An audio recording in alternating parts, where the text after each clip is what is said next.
Business Access. Business Access. You are watching Business Access TV. Business Access TV. Serious about business. Serious about business.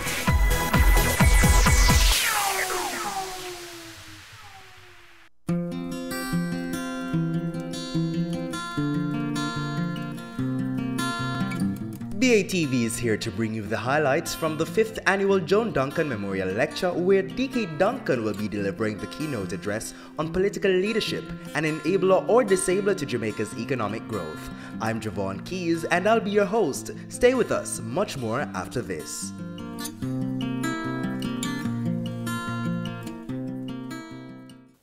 The Joan Duncan School of Entrepreneurship, Ethics and Leadership, JD SEAL, evolved out of a need for the University of Technology, Jamaica, as an academic institution to rise to the national challenge of addressing the endemic problem of unemployment by providing specific training to persons, particularly our youths, interested in starting their own businesses.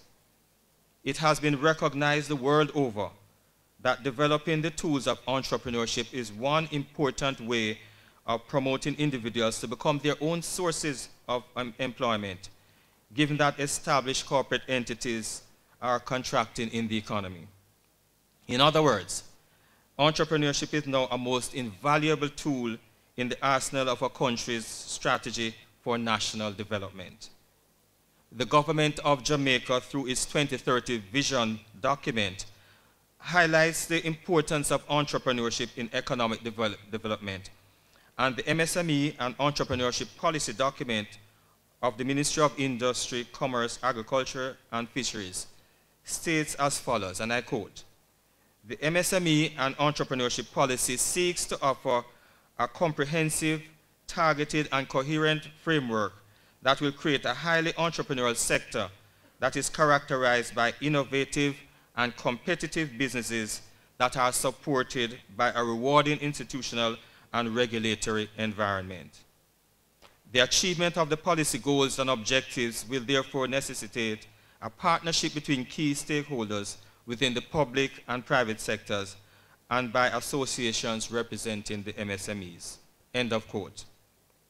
In this regard then, the University of Technology, Jamaica, insightfully tagged the People's University, and I know DK would like that, is playing its part by being the first institution of its kind offering a specialized degree in entrepreneurship and also hosting under its umbrella a highly touted business incubator system. Under our business incubator called the Technology Innovation Center, the TIC, we have had clients winning numerous local and international awards, with two, Tyrone Wilson and Gordon Swaby, receiving the prestigious 50 Under 50 Award for Excellence in Youth Entrepreneurship by the Government of Jamaica in 2012. Then again, there's also Mrs. Valerie Grant, another client of the incubator here on the campus of UTech.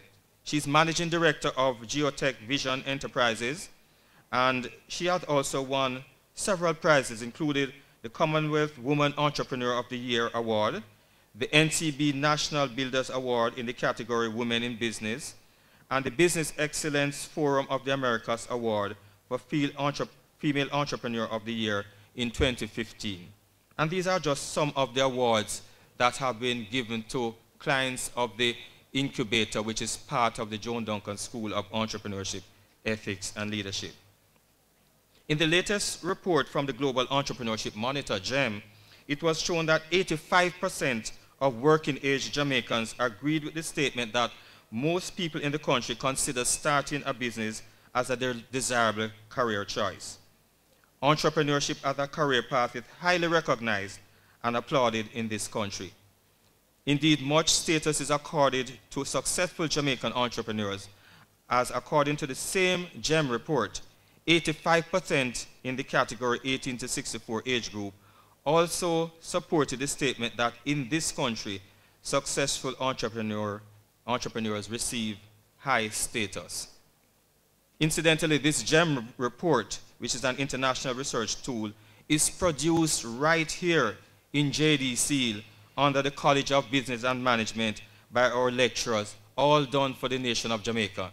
It is therefore most fitting ladies and gentlemen, that as I welcome you to this signal event, the Joan Duncan Memorial Lecture, that I inform you of this important role being played by the school, which is fostering growth and entrepreneurial development in Jamaica. And it is also, therefore, with a deep sense of honor and humility that I have the distinct pleasure of bringing you greetings and welcoming you to this 5th lecture series.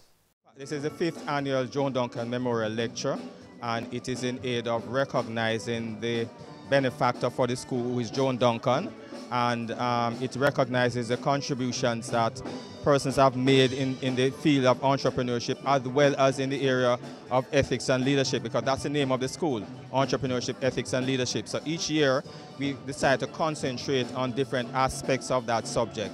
One year we'll do entrepreneurship, another year we will do ethics, and another year leadership. This year we're looking at the area of leadership, as I said, as part of the tripartite aspect of the school, and leadership in particular related to politics, so political leadership, and how that has affected the growth and development of our country. And of course we have the icon, Dr. D.K. Duncan, who is a stalwart in the area, who is going to dissect this subject.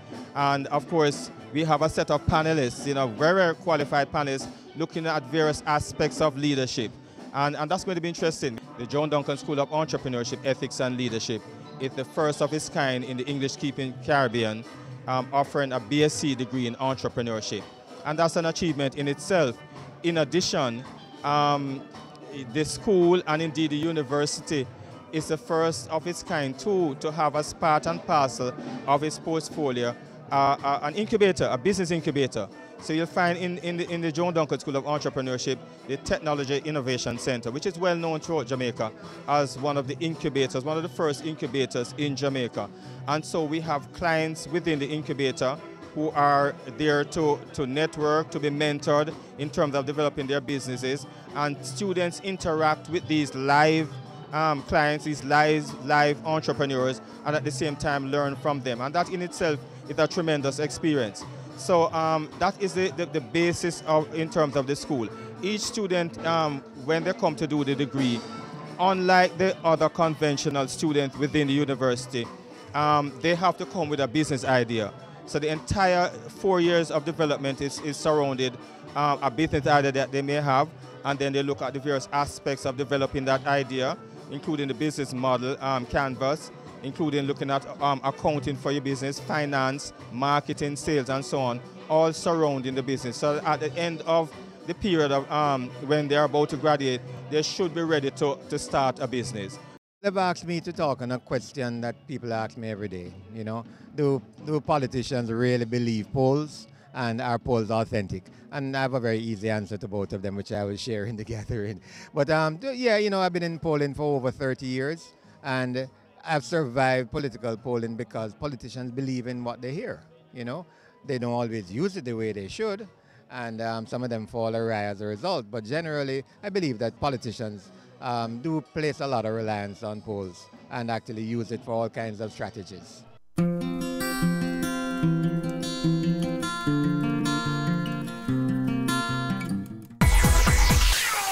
We go to a break. Stay with us. Much more after this. You see, island I wear, them are the best thing in the island I swear. Everywhere in the island I hear. Everybody with a eye problem, them a talk about the place name island I wear. Them a say, island I wear. Them a say, island I wear. Everybody with a eye problem, them a talk about island I wear. Island Eyewear offers free eye testing every day, all day, at all locations island-wide. Conditions apply. Island I wear. Everybody with a eye problem, them a talk about island I wear.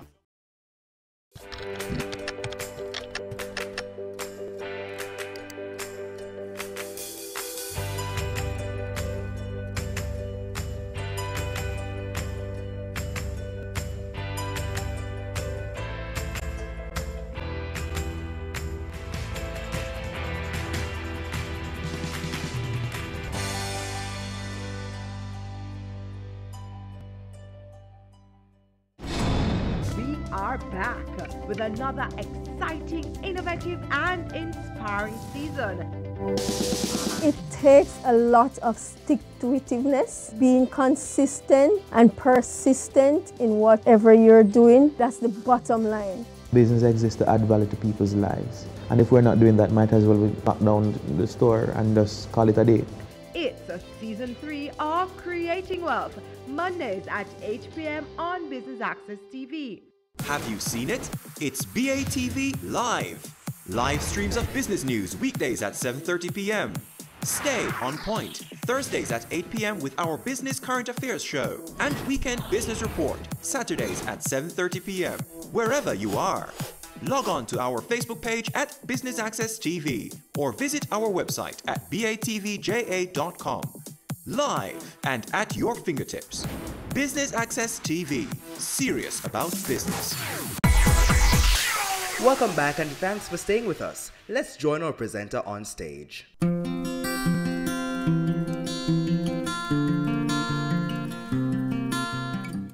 The manifesto of one party was a little more bread, a little more butter.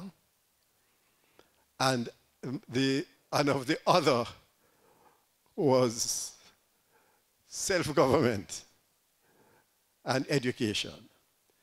Anecdotally, it is said that the answer to the larger vision of self-government and education, the answer was that education can eat.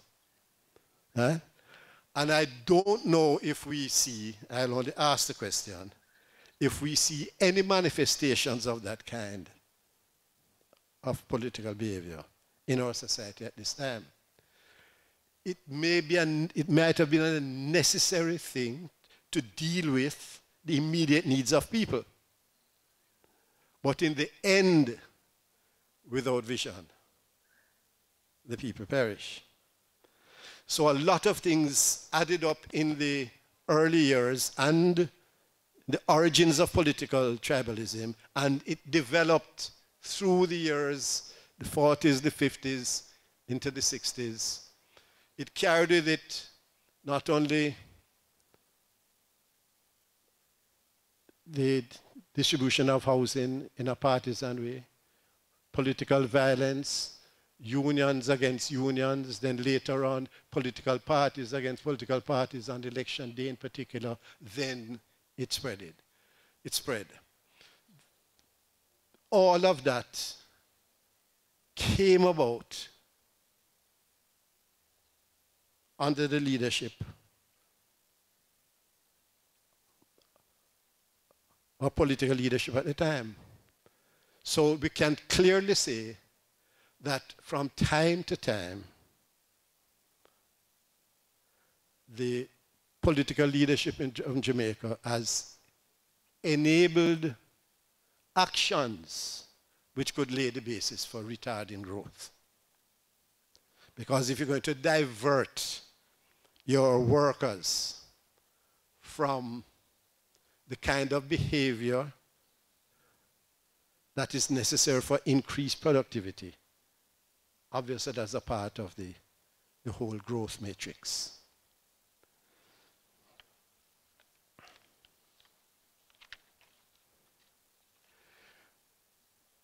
Recently, last week, Peter Bunting made his presentation in Parliament, and he asked the question, why is growth important? He didn't answer it himself, except by saying yes, but he quoted from an author who said, people at this point in time in world history, people are demanding their governments do more to impose their life, to improve their lives faster, something which policymakers are unable to deliver under conditions of anemic growth.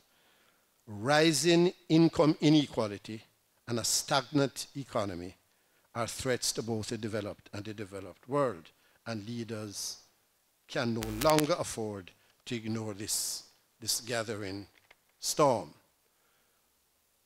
But we have had this kind of situation in Jamaica for some 40 years or more, anemic growth. What is, I think, encouraging at this point is that there seems to be a convergence between the two political parties on some fundamentals in relation to macroeconomic stability, which I understand is necessary, if not necessarily sufficient, for growth to occur at some time. This has not been so for many, many years. It began in earnest just a few years ago with Peter Phillips and what they call the Economic Reform Program, which the people of Jamaica saw as the austerity program and voted them out, and has been continued by the present administration with the mantra of hoping for prosperity. Now, Dr. Nigel Clark, in a speech to at the Jamaica Pegasus last Thursday, indicated the areas of macroeconomic indicators, etc., that are not only being followed now, but were initiated in a very substantive and substantial way in the last few years. But at the end of it, he says, economic growth, however, has lagged. In the discourse and the dialogue that has taken place in the last budget debate and in the recent week or two, there has been, what has been missing from it is the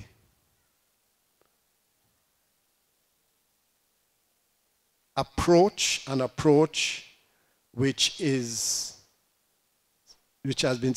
over the past years been seen to be blaming either Peter or Paul, right? So that to me represents an advance in the way that the political leadership is handling our economy. In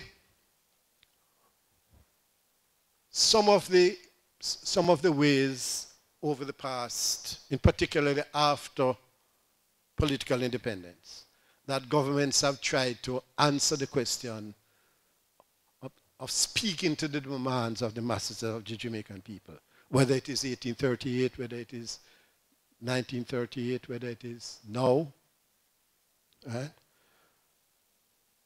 Was to try to, when we got into office, either administration, was to try to coax the bureaucracy into implementing what the policies of the various administrations are. In the 60s, we had a plethora, if you remember, of institutions called statutory boards. That was a response by the political leadership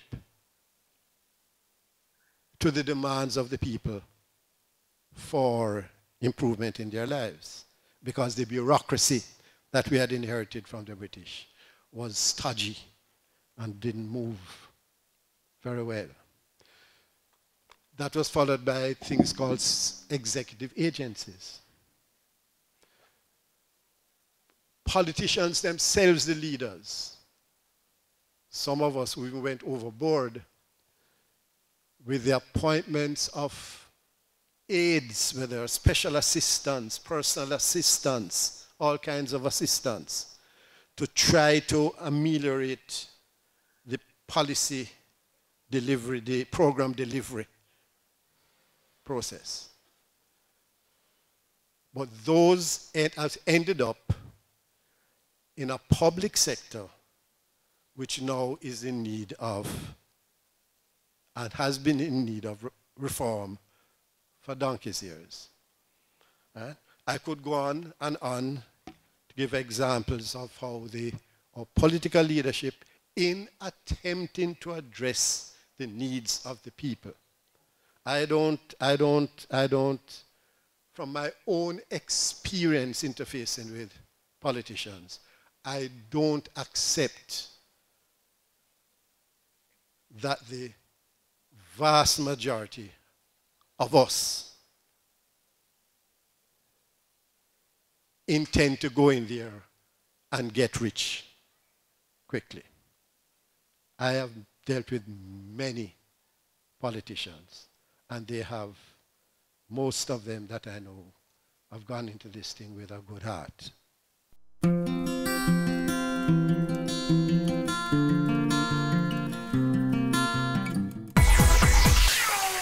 We take our final break, but don't go anywhere. We have more highlights for you after this. Home is where all the sweetness, silliness, and beauty of life happens. Discover your style and express yourself with furniture from the Ashley Furniture Home Store. Visit any of our 2 locations at Ligony Kingston or Fairview Montego Bay. Find the most exquisite range of furniture in varying styles to suit your needs. So tell your story with elegant and affordable lounge, bedroom, dining pieces, and more from the Ashley Furniture Home Store. Here at Ashley, this is home.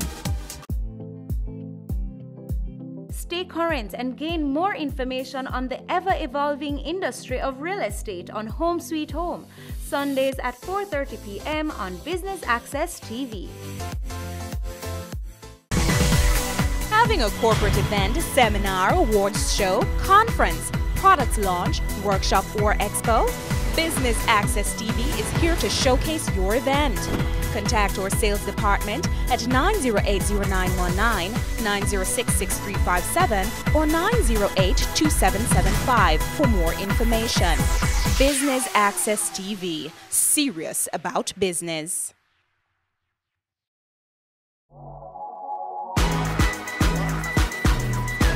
The Good Life, your trusted source for useful health and wellness information, lifestyle tips for the mind, body, and soul.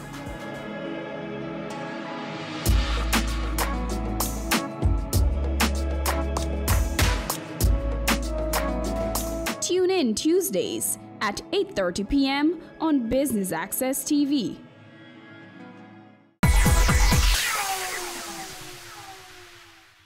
Thanks for staying with us, and if you're just tuning in, we're here at the 5th Annual Joan Duncan Memorial Lecture with DK Duncan. Now for more highlights. I know that the topic for this afternoon, political leadership, an enabler or disabler to Jamaica's economic growth.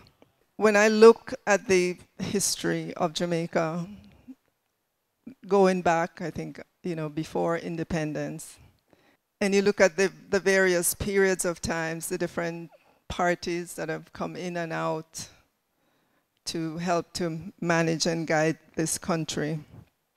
If we take independence until now, pretty much, I think you could say the 2 major parties have been at the wicket almost, don't hold me to it, but almost equal. Almost. And I think when parties go into power, they tend not to want to continue things that the other side started. And so you get a lot of energy being spent reversing things, trying to put something new in place. And it's time, energy, it's money that's lost, that's just gone. Whether it could be something simple as repainting a school because they didn't like the color that it was painted, and I've seen examples of this in my growing up days. It's only recently, I think, that we have come to appreciate the power of, I should say, good policy continuity. And we've just seen that demonstrated most recently with the most recent IMF agreement, the most recent program. We didn't spend time saying we're going to try to renegotiate the program. I believe that the most essential resource for development in any nation, any country, is a God-fearing, well-rounded citizenry whose basic physical needs are adequately met, their communities governed daily by sustainable values, and a well-educated populace, while the national affairs are managed by God-fearing leaders of impeccable integrity and moral rectitude, totally committed to human flourishing and the common good. Any form of leadership which is not guided and undergirded by the Judeo-Christian values under God will inevitably be a disabler to sustainable economic growth. As I listened to the presenter, I noticed that some of the challenges that he highlighted could be better handled and balanced by persons who are consistently submitting to the values of God, guided by the Spirit of God. I believe that a major question leaders in the political arena, and all leaders, but particularly in the political arena, since we're focusing on that this evening, is that once ask the question and grapple with who is your ultimate authority. Am I ultimately accountable to God or to the party, my political party, or the various stakeholders who got me into office? To whom am I ultimately accountable? And once we have a clear understanding of that, then it would better enable us to make the right decisions which will redound to the best interest and welfare of the constituents. Political leadership has both enabled and disabled economic growth at different points in our history, as some of them were highlighted. And I believe that where there is creative tension among three pillars: relationship with God, relationship with the citizens, quality relationship with the citizens, and also quality relationship with the private sector, donor agency, and external governments, all this undergirded by the Judeo-Christian values and principles, then we will see political leadership being an enabler rather than a disabler. My personal big takeaway from this discussion today is around the values, that we must have politics that are based on values. And that leads us to, once you create that value set that you live inside of, that last statement by Dr. Duncan, then gives you what is your own social consciousness that you live in, which then gives you that ideology. How do we articulate that ideology so that we can have a shared value set, a shared belief system, a shared system of belief in how our society should evolve, that would cause us to be empowered to get that kind of inclusive growth, is a question I think we are left here to answer. Because we have not, over the years, we have kind of lost that, and we've become very transactional in the politics, really actually broken down to the point where we, as we say in Jamaica, we buy votes. That has to stop, so that instead of buying votes, people vote because they have true hope, not hope in jingling, not hope in growth as a thing in and of itself, but growth with a basis of creating the kind of society that we want, creating the value set that we want. That brings us to the end of our coverage of the 5th Annual Joan Duncan Memorial Lecture. Until next time, I'm Javon Keys. Stay tuned to Business Access TV. Serious about business.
there. Thanks for joining us on Jamaica Magazine. I'm Sandra Clark, your host for the next half hour. On the program, we continue to share Jamaica's rich culture with you. There's also something from the Eat Jamaican campaign and celebration of parents this November. Before we get to those offerings, here's a word of advice, followed by the news. Stay with us.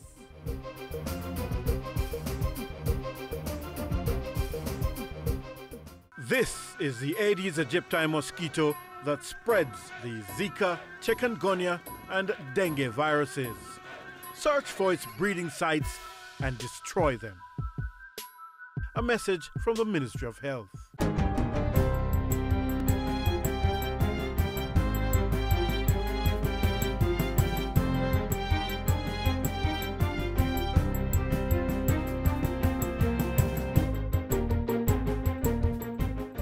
Good day, I'm Stephen McHugh, and this is your JIS News for Monday, November 5. Prime Minister Andrew Holness says the government Circle project proposed for Kingston will serve as a catalyst to improve the built environment and spark new investments. The government will bear the cost of putting in the roadway, the sewer, the water mains, and as we are in the 21st century, the information age, we have to also put in the infrastructure for an information highway, which would be all your cables and communication portals so that you can have a smart city. Mr. Holness was speaking at the recent town hall meeting on the project. He said the development would be done in a way that preserved the environment and heritage landmarks and safeguarded security and property values. Among the specific features being considered is the use of a light rail system for public transport. What we want people to do more than buy cars is to use a clean, reliable, and safe public passenger transportation system. A new $16 million administrative building will be constructed to improve operations at the St. Elizabeth Infirmary. It's part of a $220 million partnership between the National Housing Trust and the Ministry of Local Government and Community Development. The cooperation will result in the construction of facilities at new and existing infirmaries across the island. The government has made this investment because it is not a favor the government is granting. It is our obligation to provide for those who desperately needs the help. Minister Desmond McKenzie was speaking recently during a national church service to launch Local Government and Community Development Month. This year's commemoration is being held under the theme, Protecting Those Who Are Vulnerable, Establishing Hope Through Local Governance. Minister without portfolio in the Ministry of Economic Growth and Job Creation, Darrell Vaz, is urging all Jamaicans to buy into the government's ban on single-use plastic. This ban, which also applies to styrofoam containers, is to take effect on January 1, 2019. During a recent JIS think tank, Minister Vaz said the new policy would be a game-changer for all. He insisted that government was working assiduously to ensure a seamless implementation. We're going to ensure that we do our best for the smoothest implementation, but what we need is cooperation at all levels, and most importantly, let us think about the future generations that are coming after us, and let us leave Jamaica as a better place for them environmentally. Meanwhile, CEO of the National Environment and Planning Agency, Peter Knight, says there has so far been tremendous support from stakeholders. NEPA has established a hotline and email account to address questions on the plastic and styrofoam ban. Minister of Justice Delroy Chuck says a cabinet submission to set up the National Human Rights Institute has been completed and reviewed. The institute is being established to address human rights challenges and protect the freedom of citizens. Let me say that Jamaica, both parties, the People's National Party and the Jamaica Labour Party, when they form government, have been fully committed to the promotion, protection, and the enhancement of human rights. The Justice Minister was speaking at the recent opening of a two-day regional meeting for advancing recommendations for addressing gaps in human rights response. It's part of the Pan-Caribbean Partnership Justice for All program, which is a regional response to the United Nations Political Declaration to lessen AIDS-related discrimination. All mothers who deliver babies at the Mandeville Regional Hospital now have the benefit of receiving support and training in proper breastfeeding techniques. This follows the recent opening of the hospital's breastfeeding training room for mothers. To support this, hospital staff have received 20 hours of training through an e-learning platform. The Mandeville Regional Hospital is on a drive to receive a baby-friendly certification by delivering the global gold standard of patient care for mothers and newborns. And finally, the mental health of Jamaica's young people is one of the major areas of focus for this year's Observation of Youth Month. This November's observance is being done under the theme Level Up. For us, it is really a call for action for all our young people right across the length and breadth of Jamaica to really do some introspection, some reflection, regardless of where you are in life. There are areas in which we believe all of us could do better, could improve upon. The Youth State Minister was addressing a recent JIS think tank. During Youth Month, the ministry will be partnering with USAID through its Safe Schools program to engage young people in their schools and communities and provide them with opportunities to level up. And that's it for JIS News Today. I'm Stephen McHugh. Thanks for watching.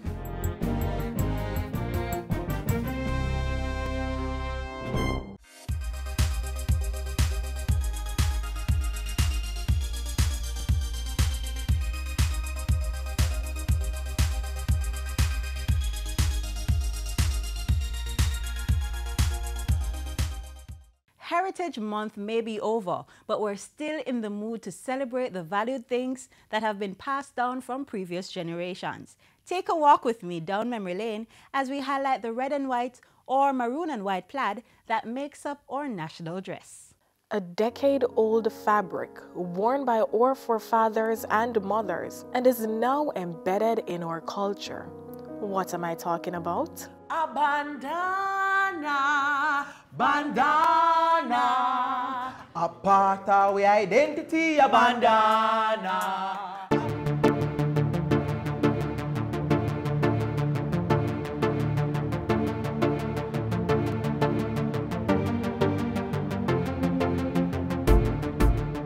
Yarmiyaki go al instead market, not a quality what sell.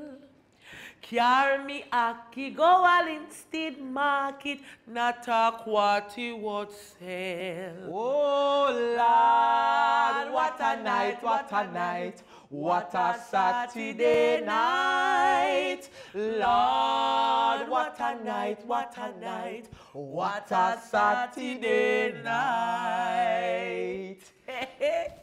Compliments on your madras. Same to you. Thank like you. It. Well up then, so what is madras? Make we sit down. Young but really no know Sam. Aye, sir.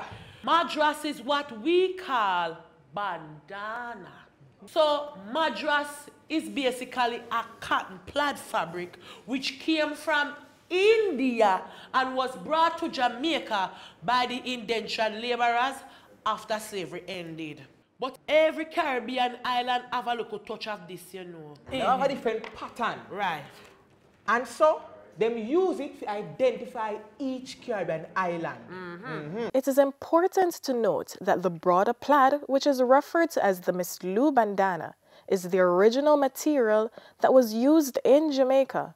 And as time progressed, the finer plaid came on stream, which is the red bandana with mixtures of blue and black. The word bandana is actually Hindi.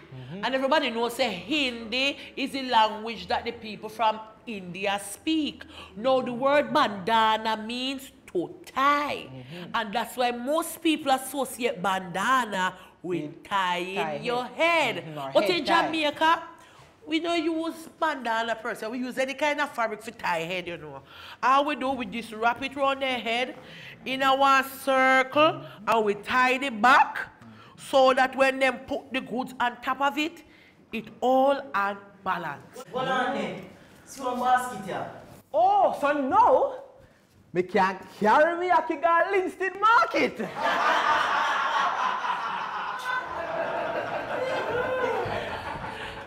You know, and the history continues. You know, I spoke to Auntie Faye the other day. Everybody in here must know Faye Ellington, right? Yeah, man. She said, by the way, You ever see Sheena Fair bandana? Yes. She pretty not true? Man. Yeah, man. Now, she told me the other day that bandana was used by the female vendors in the market. Yeah. They use the bandana as bib. The same thing that we call apron. Apron, and they also use it to tie them head, and them use it also as scarf. It is also popular to note that the working class women, they were persistent. Yes. They wore it with dignity and pride. That is very right. And they were the one who actually legitimized the bandana. You didn't know a bandana is not just a costume. It also helps us to identify as Jamaicans. You understand what I'm saying? Over the years, the bandana has evolved. Because you know, as time change, you know, people stands on different things, it change as well. So today, bandana is considered to be our unofficial costume. National costume. So look here now. Miss Lou was the one that really made bandana so popular, you know?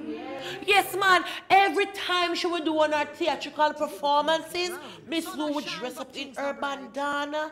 And anytime anybody gonna do any of her poems, where them use bandana. And now everybody want a little touch of bandana. And you know, they're now wearing it at the Miss Universe, You're lying. and the Miss World, and the Festival King competition. You see, the bandana is not only one style you can wear it, you know. For example, me is not wearing the original kind, you know. Me is wearing Simply Precious design. Yes, man. Normally how them wear it is, them wear it in a one nice flare skirt, and then them pair it now with a wonderful white top. They put a piece of the bandana or the madras around the neckline, or even put it around the sleeve sometime, you know, just to add a little oomph and spice to it. So over the years, you know, it has become more stylish and stylish and stylish. And then, of course, you know, the man them normally wear a nice little shirt with the madras or the plaid, and then pair it with a black pants or with a white pants. And if you're fancy and in high fashion, you put a scarf around it, right? Or even a head tie. Thank you very much. So you see, all in all, bandanas come a far way. From the marketplace to haute couture. High fashion, high fashion. That's right. Bandana come from India, reach a Jamaica, and all in all, bandana is here to stay. What a joyful news, Miss Matty. I feel like my heart will burst. Jamaican people colonizing England in reverse. By the hundreds, by the thousands, from country and from town, by the shipload, by the plane load, Jamaica is England bound. But what are the government plan England? Them brave the war and face the worst. But I don't know how them Western colonizing in reverse. Bandana, bandana, a part of the identity of bandana. A bandana, oh a bandana, a part of the identity of bandana. Make a draw for the madras, madras, madras, madras, madras, madras. Oh, put on the madras, madras, madras, madras, madras, madras. Yes, a part of the identity of bandana. Jack Mandora, me no choose no.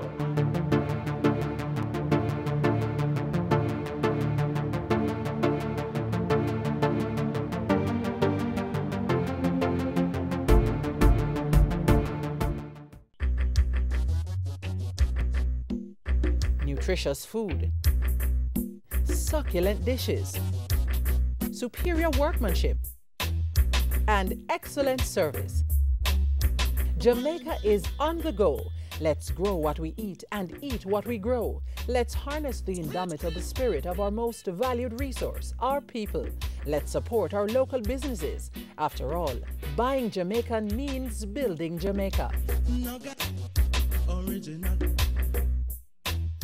It's Eat Jamaican Month, and we're standing by our pledge to buy Jamaica, build Jamaica. Here's one way our local producers are doing just that.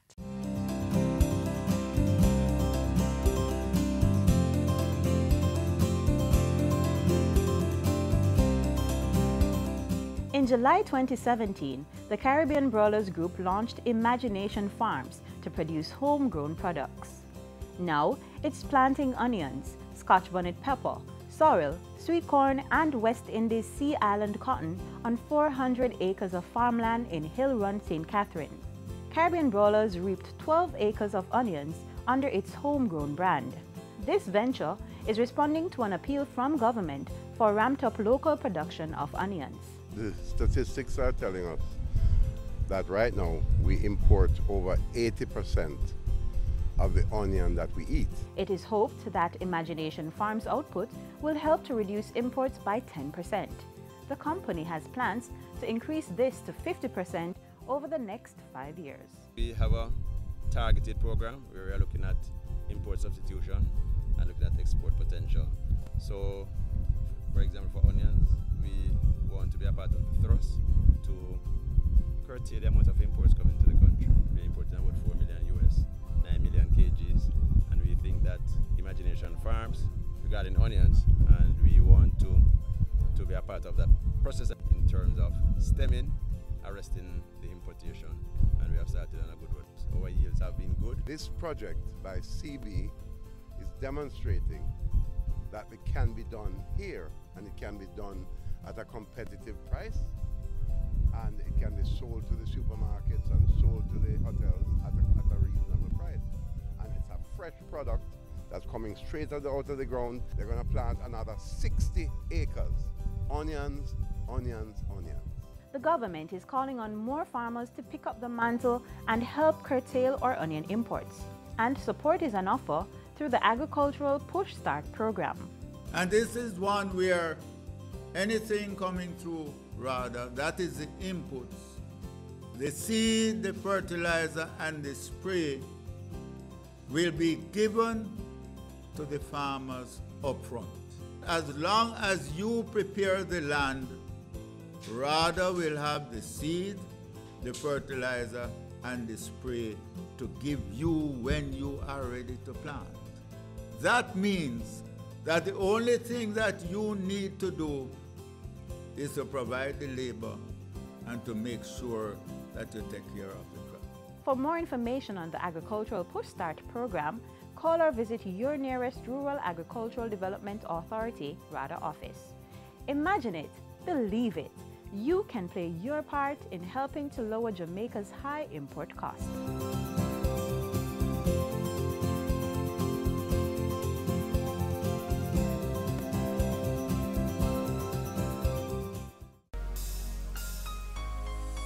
How well do you know your child? What he or she likes or dislikes? Favorite food or color? How about who their friends are? Make the time. Get to know your child. It helps to build their relationship. Makes it easy to keep them safe, and it helps their development process.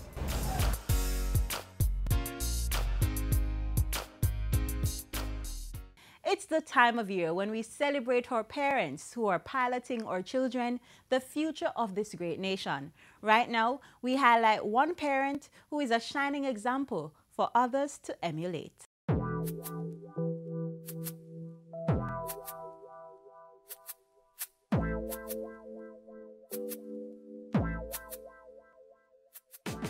Meet Alex Fraser.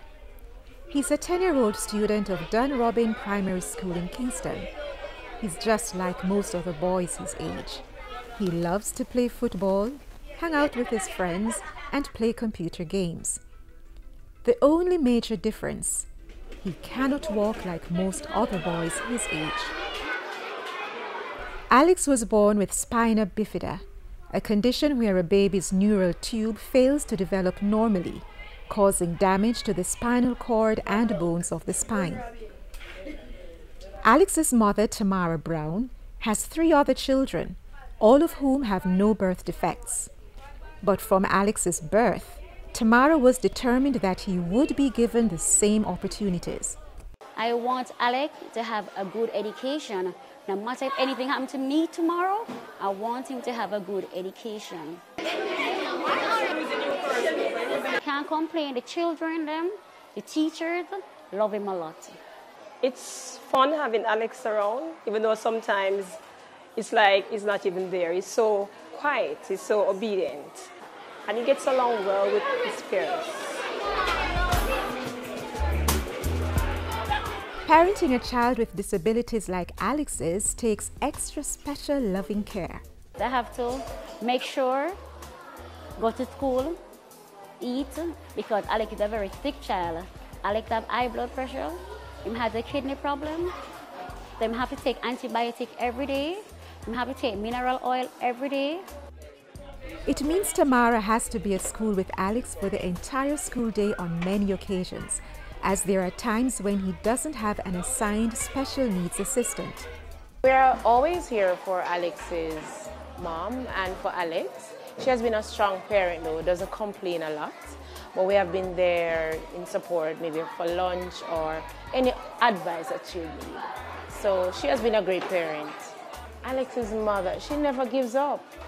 She really wants the best for her child, and she should be commended for actually fighting to get the best in life for Alex. And we're happy he's a part of us. I would like to work with computer when I grow up. Antonika Gunter-Gale, Director of the Early Stimulation Program in the Ministry of Labour and Social Security, works closely with parents of children like Alex, especially in the early stages. Parents, guardians, caregivers of children with disabilities face a number of issues. Financial, is one of them. When you take, for instance, sometimes a child with special needs go beyond the years of using diapers, they have to take soft food. So that means, the blending, the buying of certain food items, So there are a number of challenges. Medication, you think about appointments.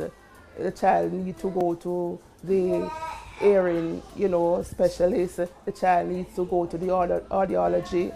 The child needs to go to various appointments. And it does take cash, to care on the part of the parent for persons who don't understand that this is a child with special needs and the child, act up in the public, screaming, shouting, hyperactive, a child with autism, very antisocial, not getting on like his peers. These things can really cause much stress to the parents of children with disabilities. But you might ask, how can a regular parent afford all these expenses? And are there any existing support programs for parents of children with disabilities? There are a number of support through the Ministry of Labour and Social Security, under which this program falls, the Early Stimulation Program. A mother, guardian, who really cannot find the wherewithal to care, you have support in terms of intervention.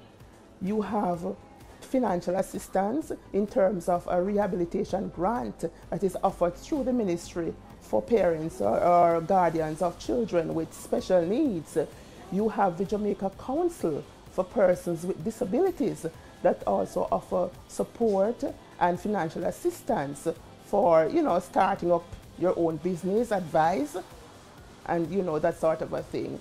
So there are a number of areas. We have the PAT program that assists with adaptive aids, such as hearing aids, walkers, wheelchairs, medication.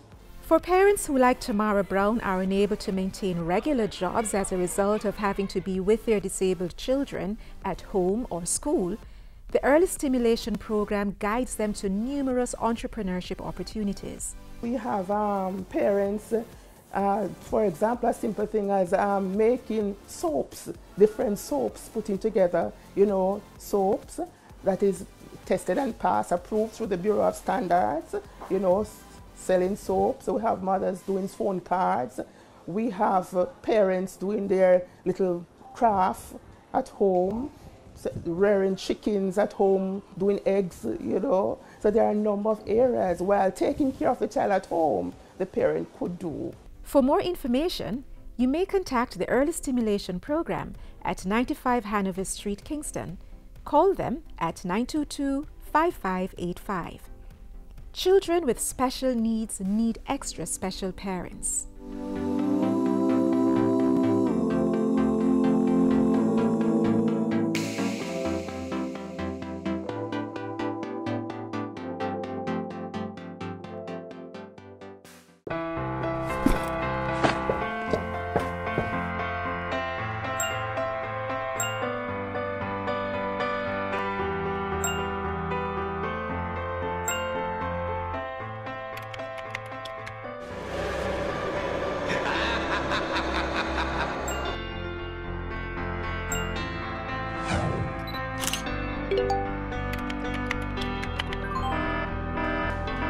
Did you know that in a recent survey done by the OCA in schools across Jamaica, 43% of the students received inappropriate messages from strangers? The OCA wants you to be smart online. Never speak to persons you don't know. Parents, encourage your children to be social but be smart. This message was brought to you by the Office of the Children's Advocate with support from UNICEF. Have you ever thought about fostering a child but not so sure about how you can do so?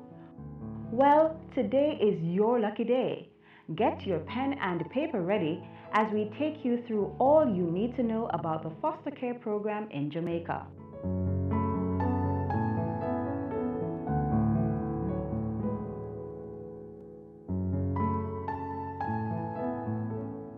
So what is foster care all about?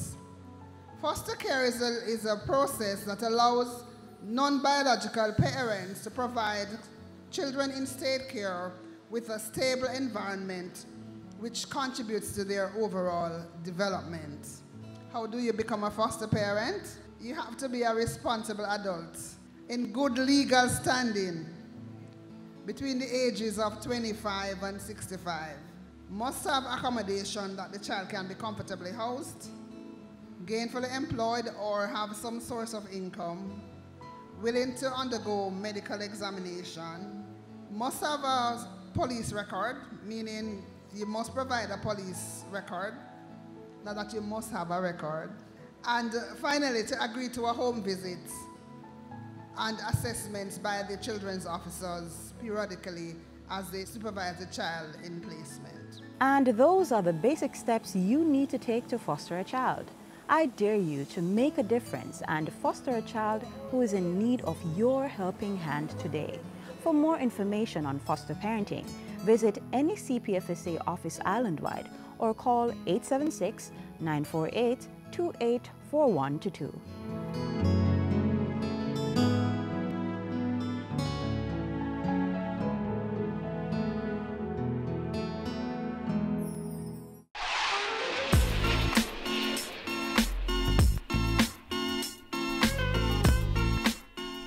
And that's all the time we have on this station for today.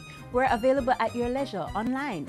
Visit jis.gov.jm, subscribe to our YouTube channel, or join us on all the major social media platforms. On behalf of the entire production team here at the JIS, I'm Sandra Clark. Thanks for watching.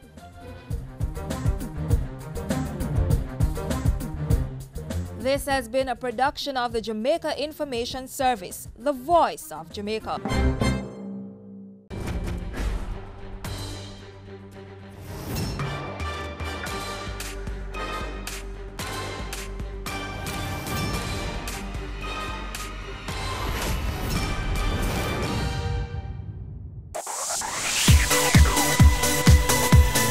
You're watching Business Access TV. Business Access. Business Access. Business Access. Business Access. You are watching Business Access TV. Business Access TV. Serious about business. Serious about business.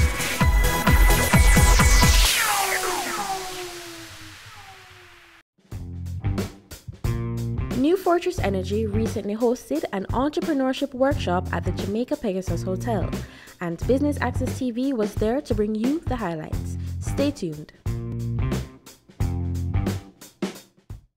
I've had the pleasure of chatting with Danny over the last few weeks and having lovely conversation last evening.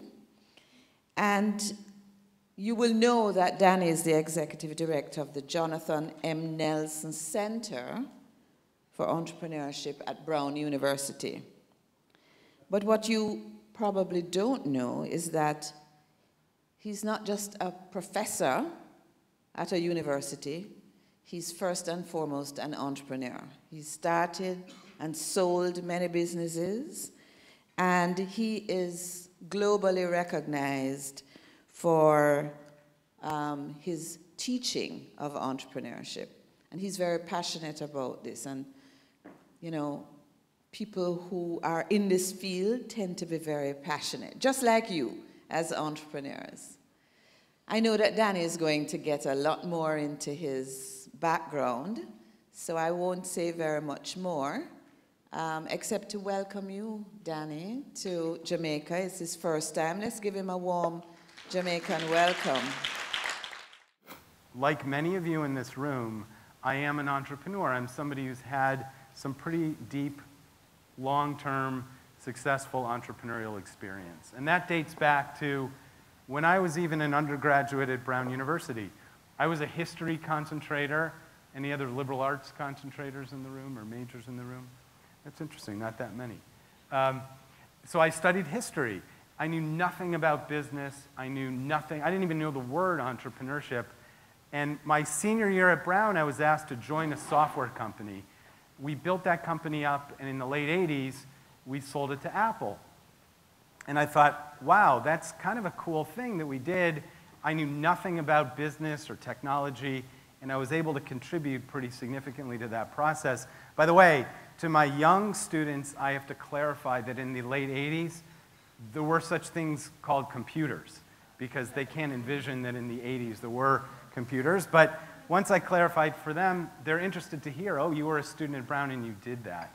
So I'm a big proponent of liberal arts, history, languages, political science as the basis of a good foundation for just about anything, and in particular for starting things, new ventures for entrepreneurship.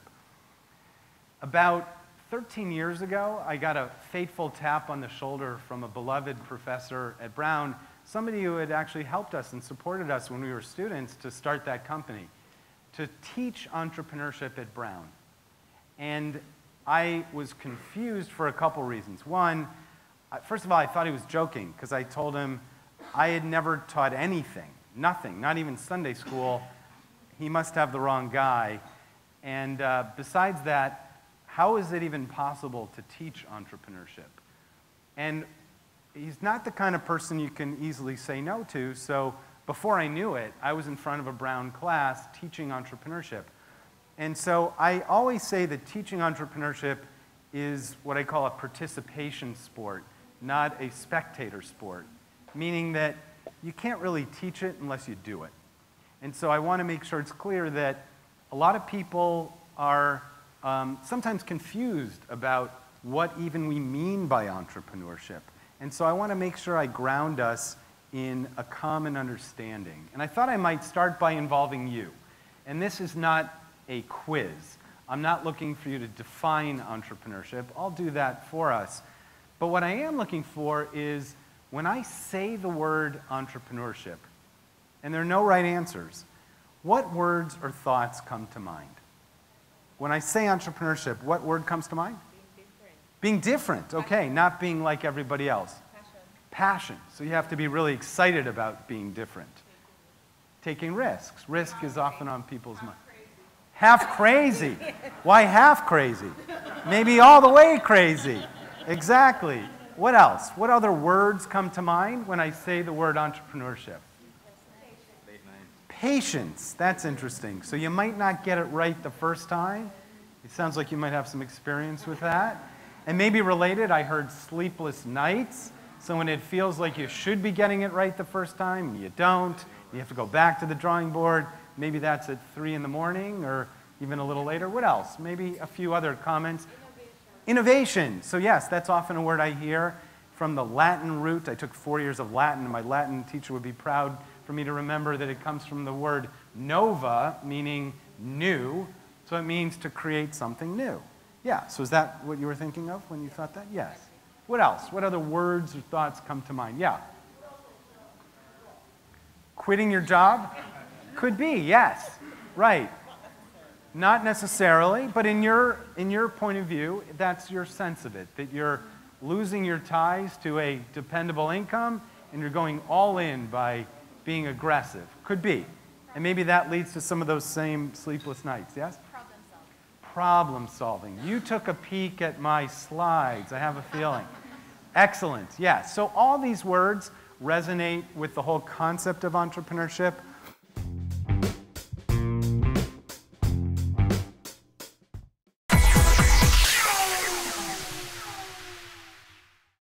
This is the new Tough Crossover. An exploring gear that pumps out your tough side. Strong and sturdy on the outside. Calm and comfort on the inside.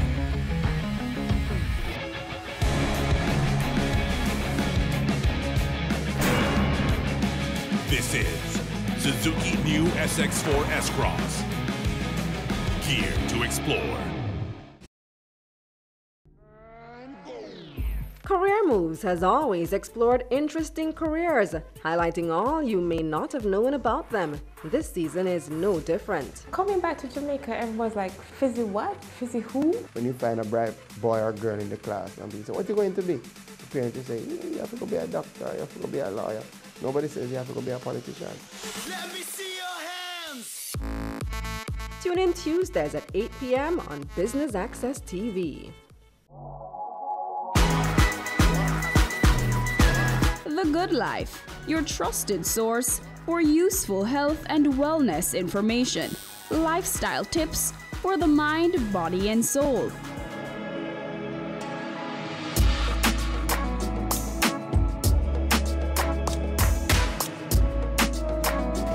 Tune in Tuesdays at 8:30 p.m. on Business Access TV. Having a corporate event, seminar, awards show, conference, product launch, workshop, or expo? Business Access TV is here to showcase your event. Contact our sales department at 908-0919, 906-6357, or 908-2775 for more information. Business Access TV, serious about business. It's season 12, and Wealth Magazine Business Access is here to keep you business savvy. With an impressive mix of some of Jamaica's most inspiring business moguls, we continue to keep Jamaica informed, empowered, and ready to dominate. Tune in Sundays at 5 p.m. only on BATV. You're watching Business Access. Business Access. Business Access. Business Access TV. Serious about business.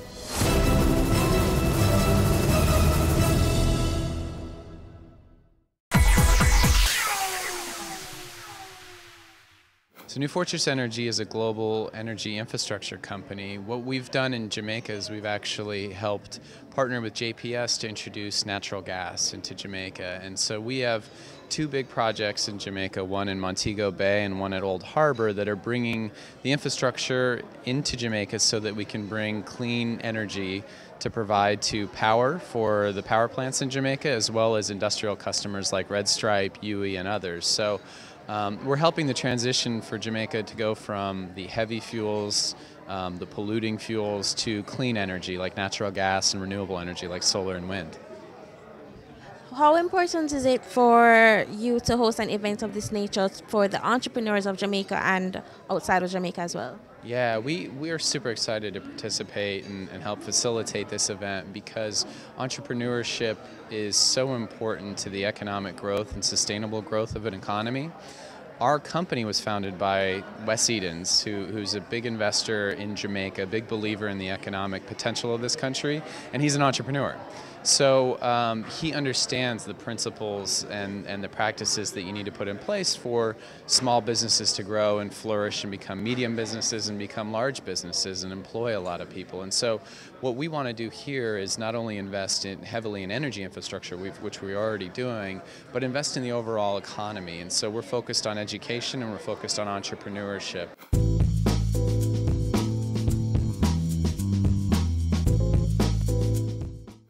Now, how many of you have ever heard the phrase entrepreneurial spirit? Yeah, a number of you have. I have too. And I have to tell you, I cringe when I hear it. And I'll tell you why. Because it doesn't really mean anything to me.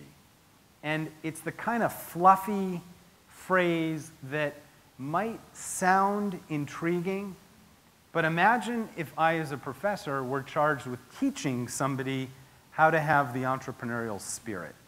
I wouldn't know where to start. And it doesn't sound like the kind of thing that you could replicate or clarify or standardize or teach somebody. And from your point of view, I don't know how you would learn the entrepreneurial spirit. And so instead, what I've done through the years, since that fateful moment when I was an undergraduate, drawn into my first entrepreneurial experience, when I was asked a few years later to teach at Brown, and I started to rack my head to say, okay, I got to do this teaching. How am I going to teach people entrepreneurship? I thought again about the fact that Brown teaches entrepreneurship in engineering. And I thought, you know what? If you're teaching somebody engineering, you're not going to say, if let's say you wanted to teach them how to build a bridge, how would it sound if you said, you know what? Just go out there and have the bridge building spirit. How absurd would that sound? You laughed, of course. You know, just go out there and throw up a bridge, and if it holds the trucks and the cars, terrific. And if instead they come crashing down to earth, then go out there and be persistent. Just try it again. No, that would sound totally absurd. Brown would lose its accreditation. It wouldn't have an engineering school. And yet, many of you nodded your head when I said, how many of you have heard that phrase, entrepreneurial spirit? And I contended back then, and even more so given all the experience I've had teaching people entrepreneurship, that it's even more absurd to talk to people about entrepreneurship without having it grounded in a structured process. In bridge building, in the engineering school, we've distilled out of the whole enterprise of bridge building some standard elements that you can follow that have organized components to them. A structured methodology, a beginning, a middle, and an end. Every bridge follows a certain standard type of guideline in terms of how it was built. At the same time, every bridge is different from every other. Functionally, operationally, aesthetically, and so there's room, even when you're following a structured process, for your bridge to reflect the own nuances of whatever bridge it's going to be. And similarly, in entrepreneurship, I'm going to share with you the 3 structured elements of the process that I teach that you can learn and master. And even still, just like in bridge building, there's a lot of variation in terms of the kind of ventures or startups that all of you are involved with or could be involved with. And so these are those 3 elements that I distilled into my own teaching and that I teach people all over the world. The first is find and validate an unmet need, which in short means, what's the problem? What problem are you looking to solve? And I always advise starting with defining that unmet need, especially in the context of people who are technology focused. Remember, I teach in engineering, so I'm surrounded by lots of them. And they tend to rush past defining the problem. They like to dive in with a technology that they think is a solution. The problem is, it's a solution in search of a problem. And that's a pretty costly, error-ridden way to start the process. So instead, we always start with find and validate an unmet need. The second is develop a value proposition, which is the second part of this process. And that is essentially on a small scale, what's the solution to the problem you've discovered? It could be in a lab, it could be in a maker space, it could be in a social enterprise incubator, but what's the solution to the problem you've identified on a small scale? And then really important is this third element, and it's often where I think people fall short. And actually I've heard a little bit of theme in my limited time already today in Jamaica that this is an area that people are concerned about, and that is even if you've identified an unmet need that is worthy of addressing, even if you've developed a small-scale solution to that problem, the third element is create a sustainability model that enables you to have big impact, impact at scale. So you're not only having impact in your small neighborhood or university or parish or even across Jamaica, but in a way that has sustainable, big impact that you can replicate, that you can scale across perhaps the entire world. So it's those three elements that are really critical as we think through this entrepreneurial process. And what we're going to do for the remaining time we have today is dive pretty deeply into this first one, find and validate an unmet need. I feel really strongly about doing that because I find that if you shortchange that part of the process, then you build a really flimsy foundation for what comes next. And if you build a really firm foundation by establishing a very clear and actionable unmet need, then those two other elements of value proposition and sustainability model roll themselves. Talk to us about some of the partners that made this event possible today. So we came in and really enlisted, saw where the ecosystem for entrepreneurship is very vibrant, very active. Jamaicans, on a whole, are really entrepreneurs themselves, and recognize some incredible organizations that were doing amazing work, like First Angels, Development Bank of Jamaica, Jamaica Business Development Corporation, Branson Center, and it's a huge ecosystem that we have tapped into. And of course, on the educational level, you have UA as well as UTech and Northern Caribbean University. So we are plugged into that mechanism. I mean, what we want to do is to add to the conversation and try to impact it via investment where, access to capital for startups are a little bit of a challenge for them. So this is one area that we're really focused on to see how we can assist micro, small, and medium-sized business to gain access to capital.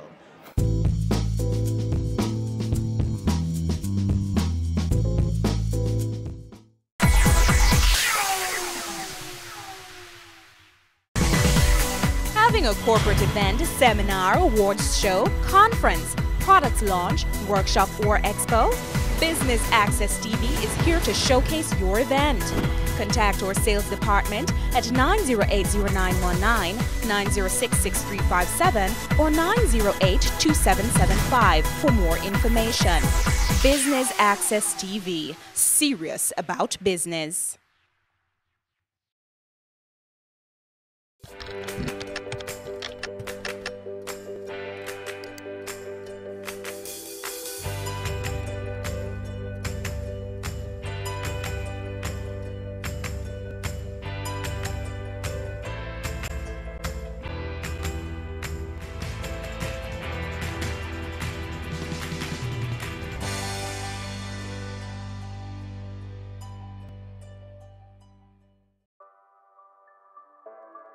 Sundays at 4:30 p.m. It's all about Home Sweet Home.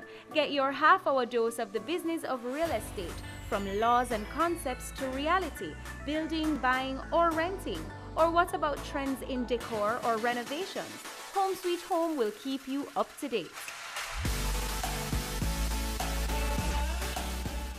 Have you seen it? It's BATV Live. Live streams of business news weekdays at 7:30 p.m. Stay on point Thursdays at 8 p.m. with our Business Current Affairs show. And Weekend Business Report Saturdays at 7:30 p.m. wherever you are. Log on to our Facebook page at Business Access TV or visit our website at batvja.com. Live and at your fingertips. Business Access TV. Serious about business. First Angels Jamaica is one of the partners for today's entrepreneurship workshop. How did First Angels get involved?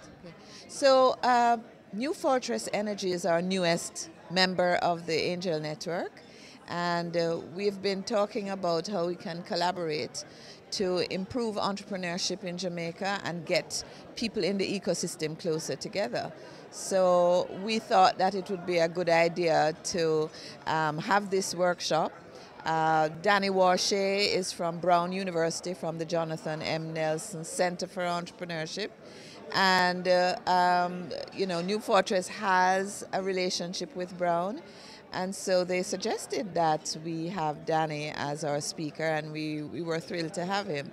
So we have been working with our ecosystem partners, with the Jamaica Business Development Corporation, with the Branson Center of Entrepreneurship, and First Angels, and other partners to target the people that they are working with, the young entrepreneurs that they're working with, and you can see them here today. We're very pleased that, you know, our partners have come through, and the young people who are working with the various business service institutions, especially through the DBJ's program and Branson Center and JBDC, have come today to hear Danny, because his talk has been very important for young people and not so young people who are starting businesses and learning how to be better entrepreneurs. So how can you guys start to implement bottom-up research? Take some notes on these flip charts, because then we're going to hear from some of your tables as you report back to the whole group.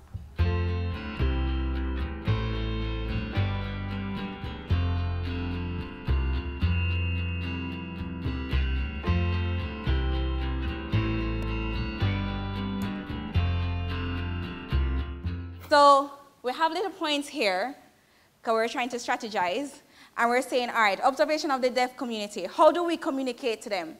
We do not know sign language, but I do have a friend who's deaf, but they can text. You can ask them to teach you things. You understand? Accessibility.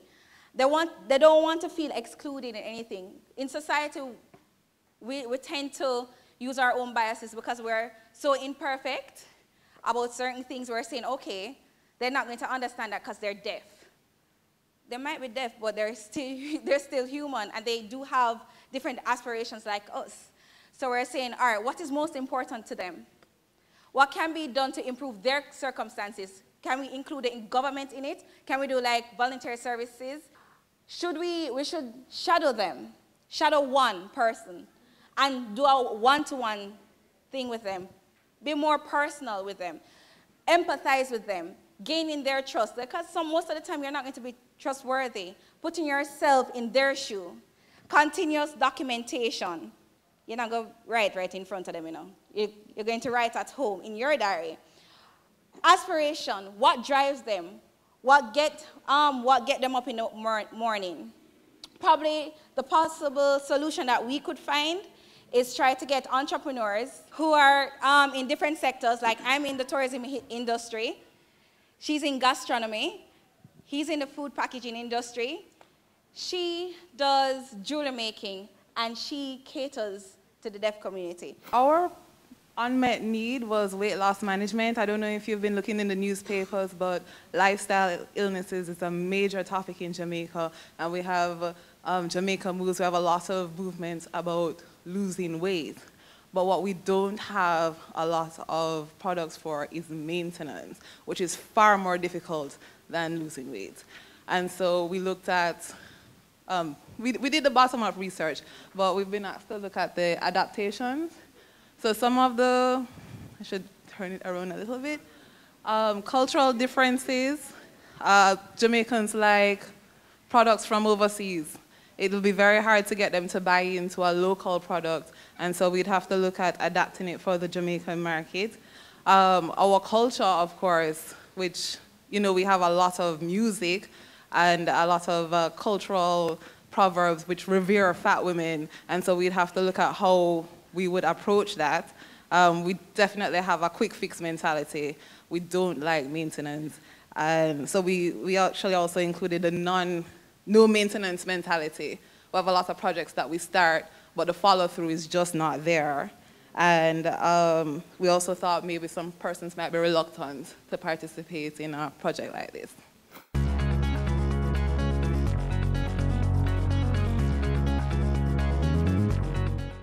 The DBJ, as you know, has a major focus on entrepreneurship. And we have one of our big projects for this year is how are we going to take entrepreneurship and innovation to another level. So when New Fortress Energy came and was looking to expand the work that they're doing in entrepreneurship in Jamaica, one of the entities that they spoke with was with the University of the West Indies. And we have a close relationship with the university. So they gave us a call to say New Fortress was looking to become involved, and, you know, basically having invested in Jamaica's energy sector, they saw where they could actually, through their foundation, actually contribute to entrepreneurship development in Jamaica. And based on the work that we are already doing, the university thought that it would be a good fit for us to actually meet with New Fortress and partner with them on some of these initiatives. How can entrepreneurs at each stage, whether startup, established, how can they benefit from the workshop and apply all the tools necessary? It's a great question. And I even gave some examples of ventures that were well into their several decades of development. And what I teach is something that I know from my own experience can be used in all sorts of different kinds of aged contexts. So, for example, in many cases, I'm asked to teach this entrepreneurial process in very big, well-established companies. And it's because they recognize that some of their threat, some of their biggest challenge, some of their most significant competition is coming from the early stage companies who are using this process, and they need to learn it for their own safeguard and defensibility. So I've never seen a context in which we couldn't apply the entrepreneurial process that I teach for the benefit of whoever's asking me to teach there. That could be very early stage, it can be very late stage. It doesn't even have to be in a business context. I teach this entrepreneurial process all across the Brown ecosystem in virtually every discipline you could find. In some cases, that third element I described, the sustainability model, is a business model.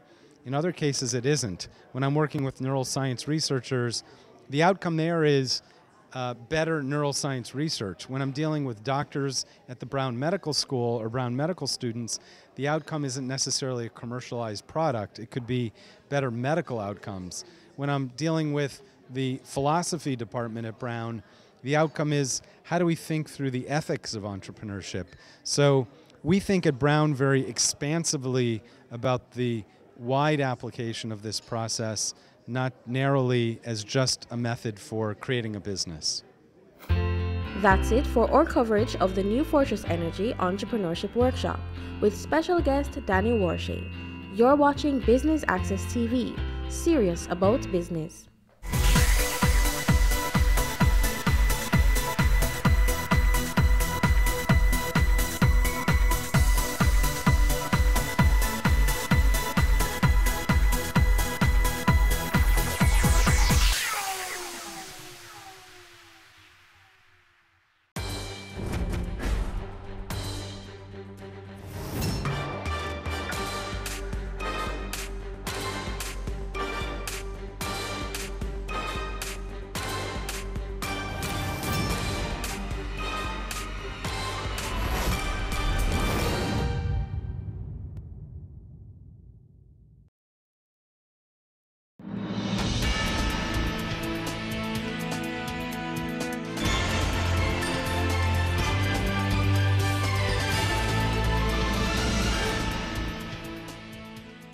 Good evening and welcome to BATV News. I'm Kalila Reynolds.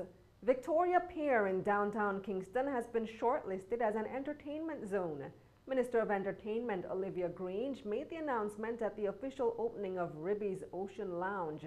She says this is part of the government's drive to transform downtown Kingston. Jamila Maitland reports. Minister Grange says the government is examining areas in Kingston, including downtown, to be established as entertainment zones. Although mum on the details, she did reveal that Victoria Pier in the capital has been shortlisted. We are looking at a number of areas, and a team has been visiting. We've been meeting with NEPA, and very soon we will be announcing a number of locations. Downtown Kingston and Ribby's, Victoria Pier, this area is on that short list for such declaration. She says very soon, several locations will be listed as either designated entertainment areas, zones, or districts. This will include the type and duration of events to be held in the spaces. Determination will be made as to what time entertainment can take place in those areas. There'll be cut-off times, and there'll be times when entertainment can be 24/7. So we will be providing the definition of the various categories and what the criteria will be and what the restrictions will be and also what one will be able to do.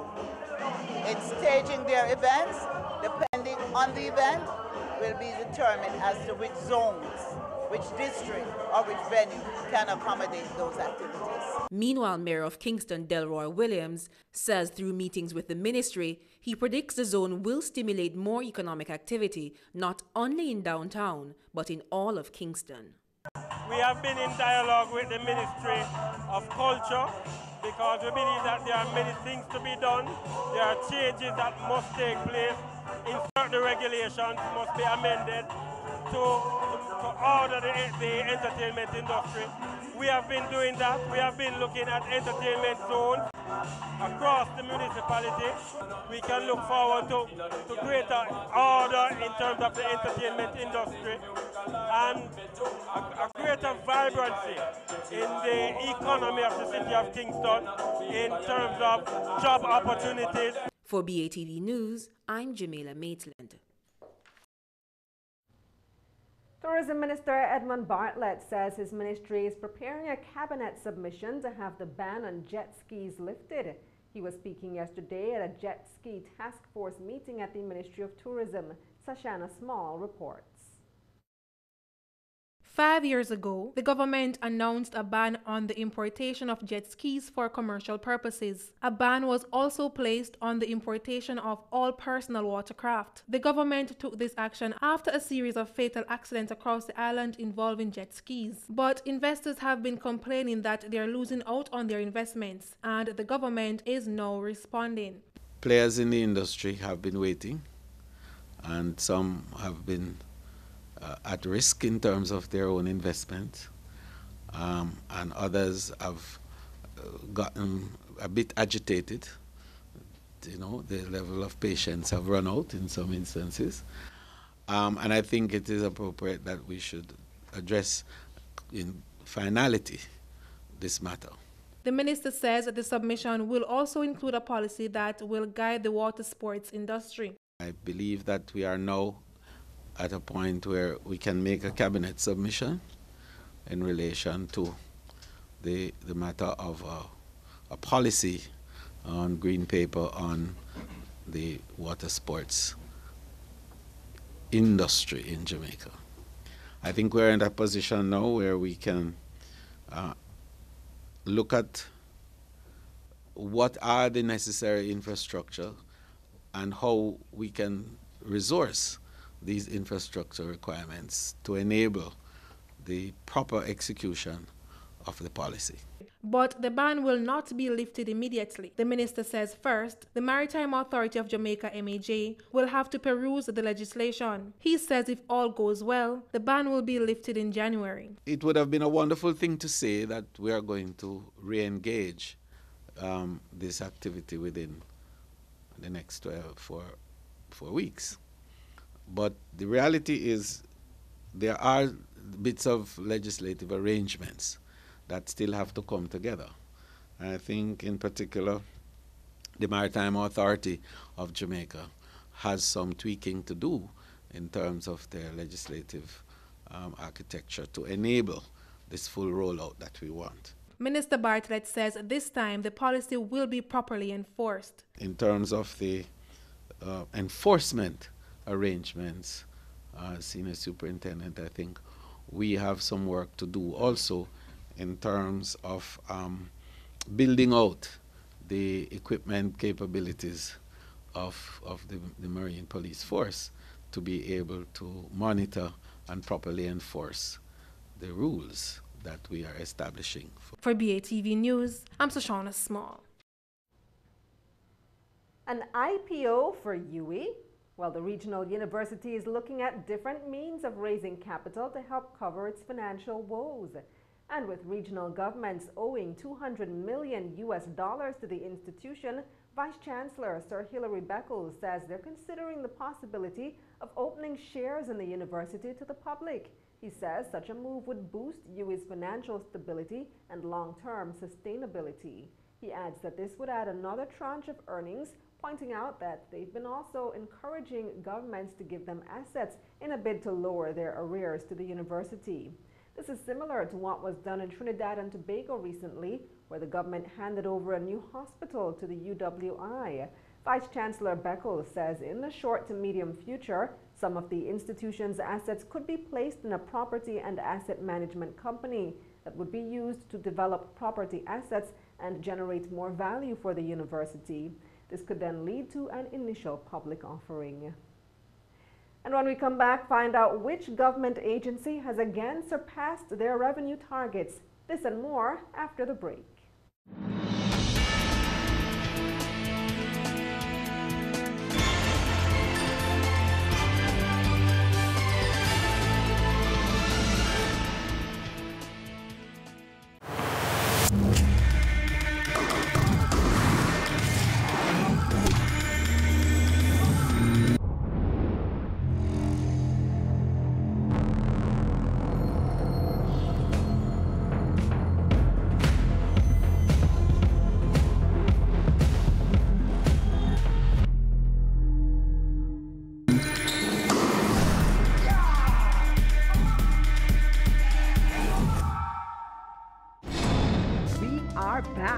With another exciting, innovative and inspiring season.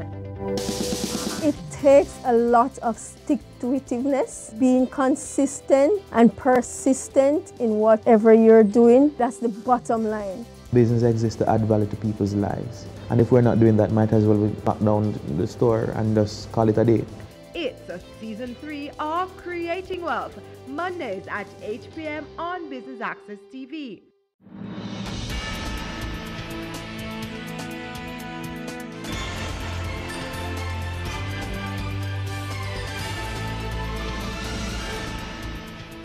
Welcome back. The Jamaica Customs Agency, JCA, is reporting more than $111 billion in revenues for April to September 2018, surpassing their target by almost $2 billion. Jamila Maitland reports. The JCA collected $1.84 billion more in revenues for the first half of the 2018-2019 fiscal year, shattering its $109 billion target. This represents a 10% increase from the $101.6 billion that it collected for the similar period in 2017.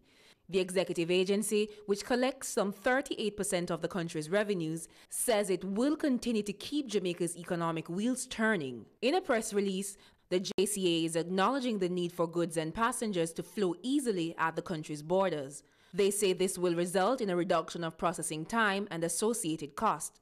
That's why Customs says they are working to implement effective trade facilitation initiatives to improve the country's performance ranking regionally and internationally. The release goes on to say that the new electronic single window implemented last summer allows the single submission of information by traders electronically to all trade-related and cross-border government agencies, instead of submitting the same information multiple times to different government agencies.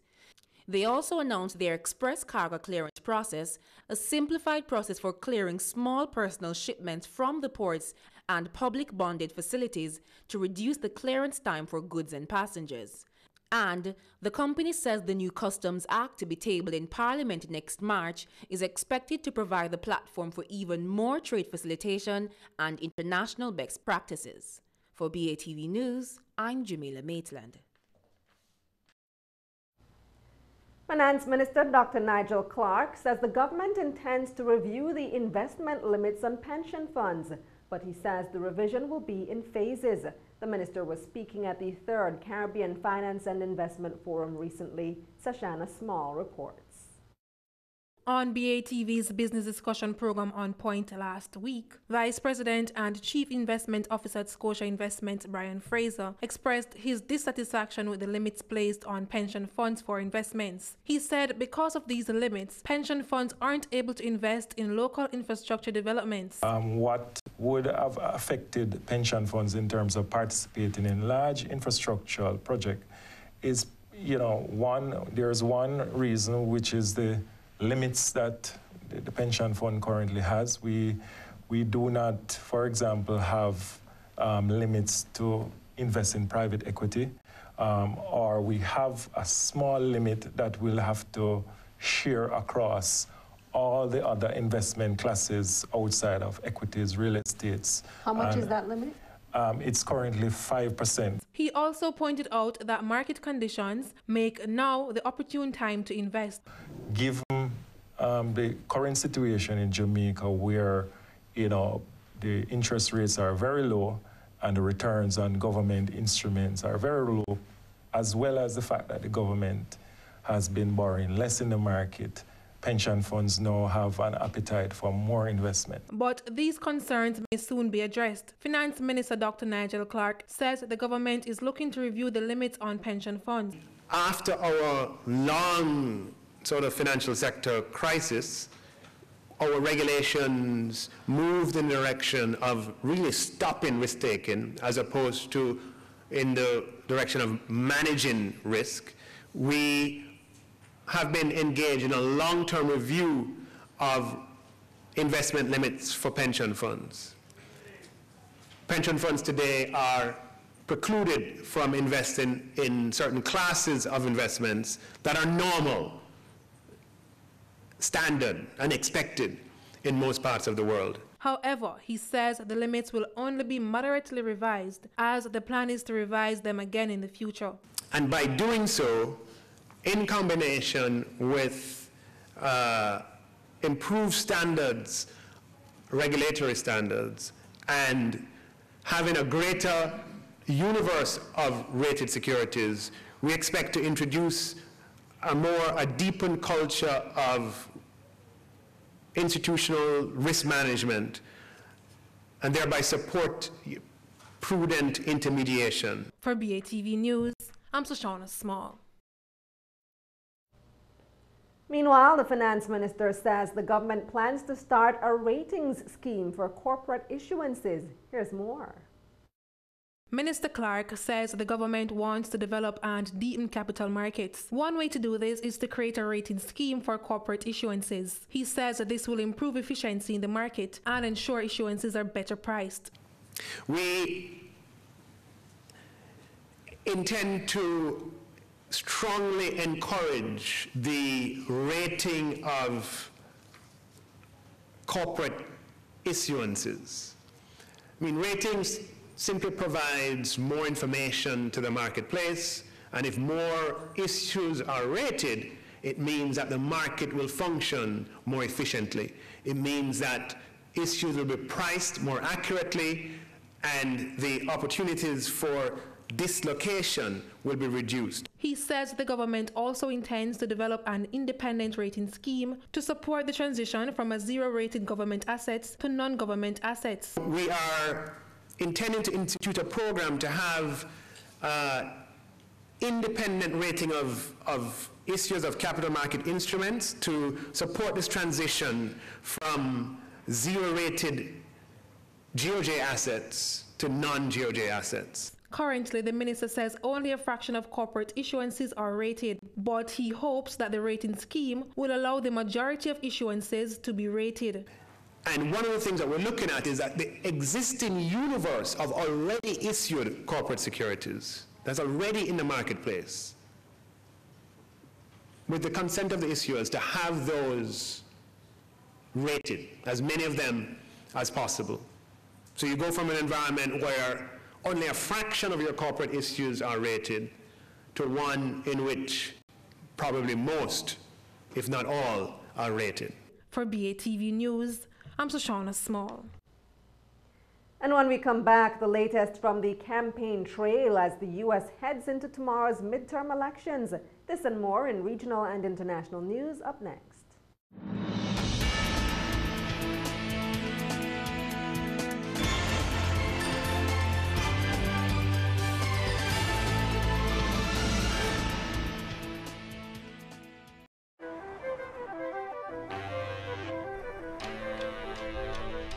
The Nissan X-Trail with All-Mode I Technologies.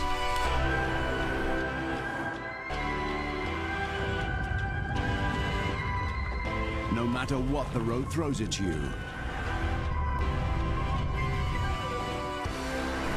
your story starts here.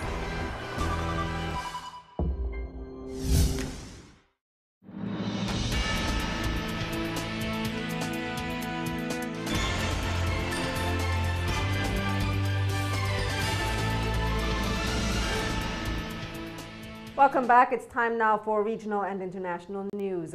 It's just hours away from the U.S. midterm elections.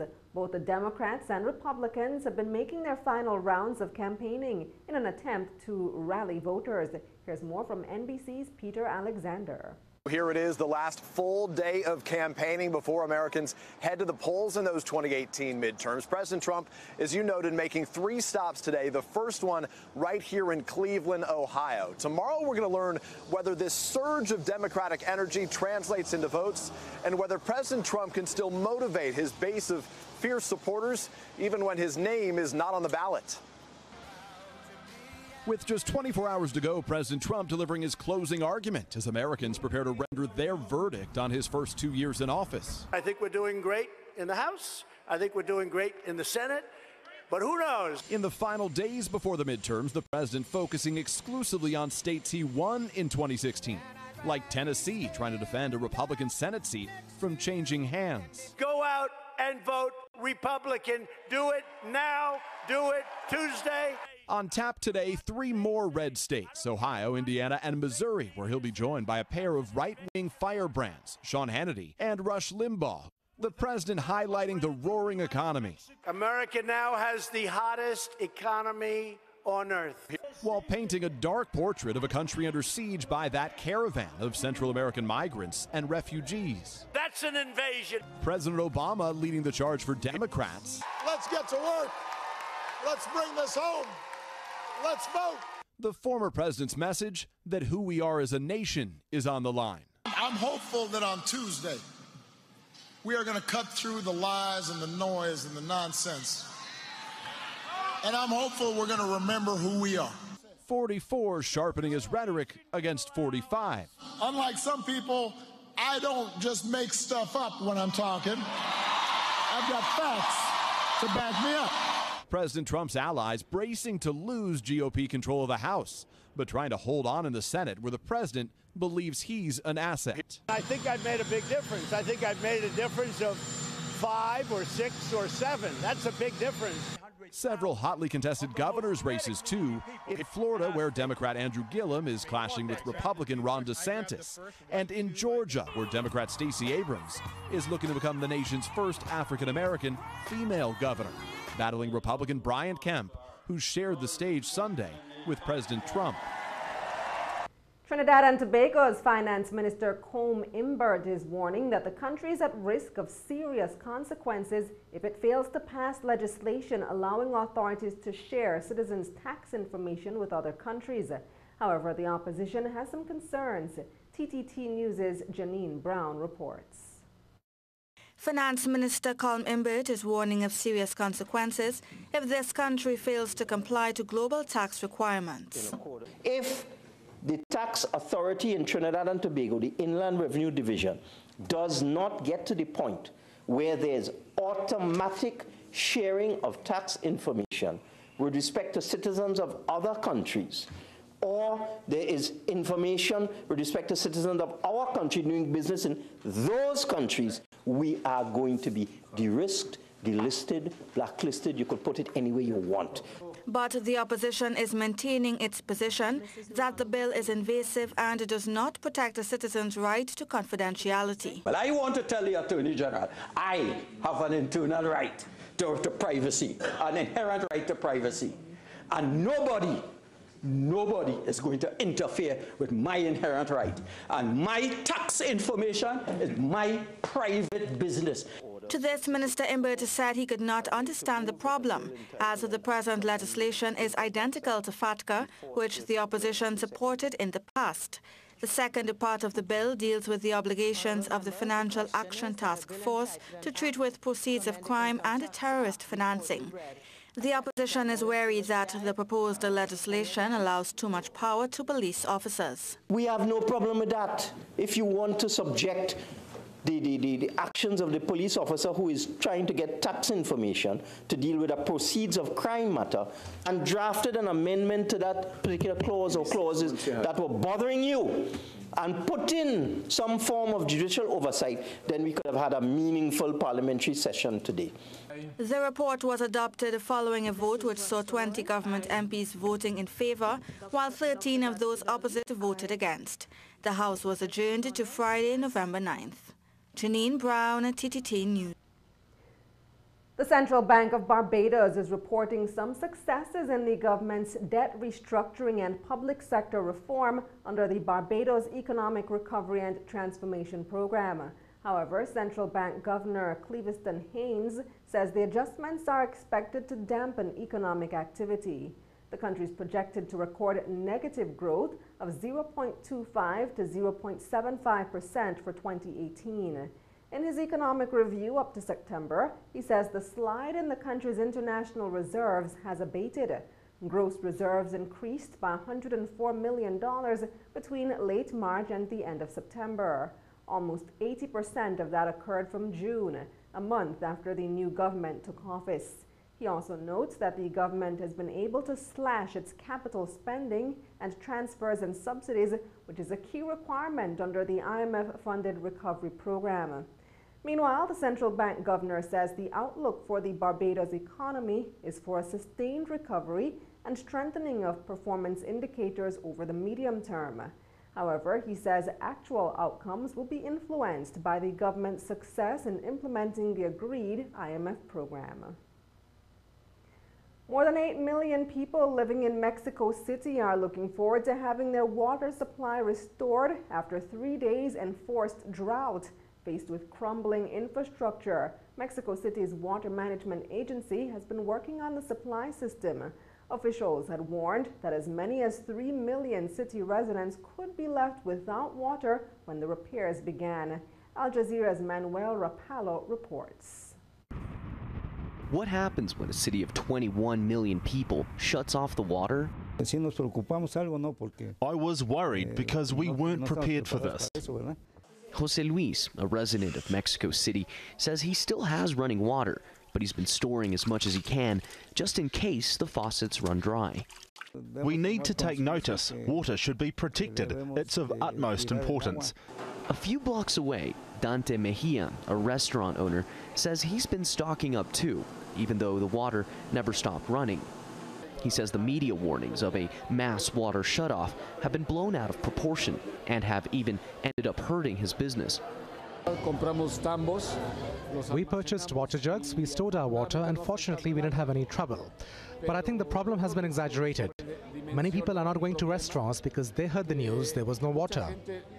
Faced with crumbling water infrastructure, Mexico City's water management agency, Conagua, has been working on repairs to the city's water systems. An estimated 40% of the city's potable water is believed to be lost through leaky pipes. This is an important project and the people have taken notice.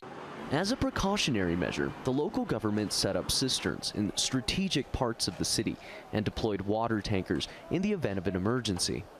This point in central Mexico City serves as a water extraction source. The water is taken directly from the ground to fill those tanker trucks. From here, it's sent to areas that are designated as vulnerable, such as hospitals or nursing homes. Officials warned that as many as 3 million of the city's residents could be left without water when the repairs began. Preparations by city officials and residents, however, were enough to prevent a water emergency. Manuel Rapalo, Al Jazeera, Mexico City. Stay with us. Talking Stocks comes up next.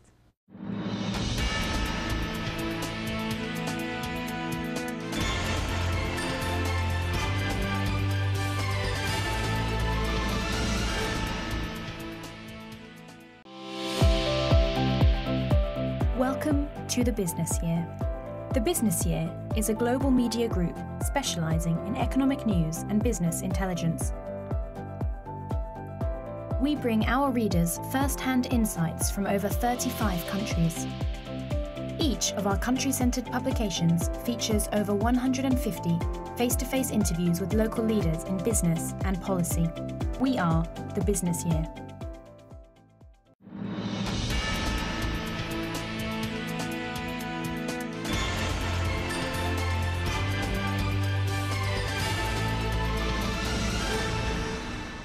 Welcome back. Time now for Talking Stocks. 57 stocks traded today, of which 12 advanced, 27 declined, and 18 traded firm. The main JSE index declined by 4,985 points to close at over 357,000 points. The junior index declined by 29 points to close at 3,239.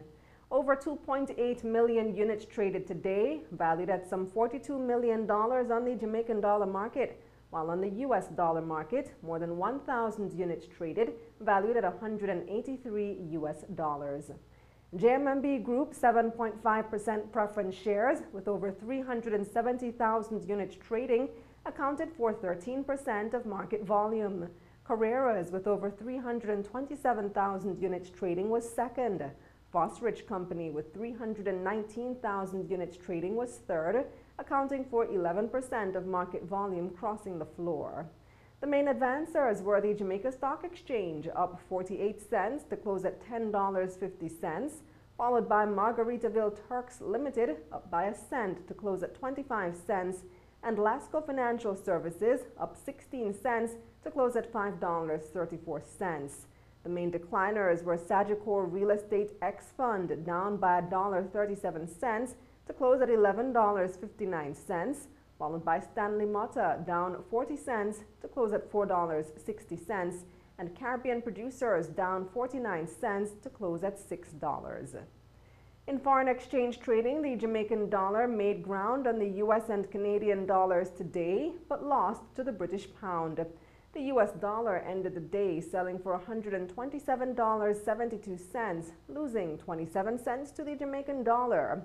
The Canadian dollar ended the day selling for $97.44 on average, gaining 30 cents on the Jamaican, while the British pound gained $1.20 on the Jamaican dollar, ending the day selling at $166.18. And that's the news, but before we go, a recap of our top story. Victoria Pier in downtown Kingston has been shortlisted as an entertainment zone. Minister of Entertainment Olivia Grange says this is part of the government's drive to transform downtown Kingston. Thanks for watching. For more content, visit our website at batvja.com. I'm Kalila Reynolds. Pleasant viewing.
is Diane Plummer, and I'm the CEO of True Shade Cosmetics Limited.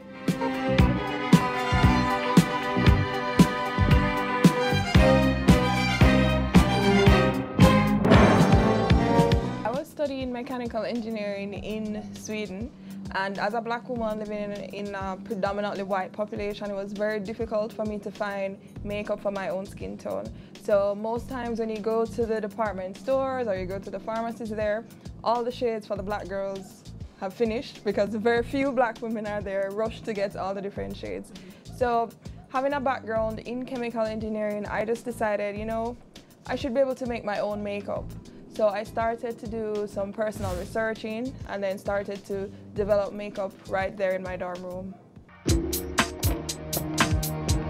The business actually started in 2013, the research aspect of it. So I did research for about 1 year, and then I officially started making products in 2014.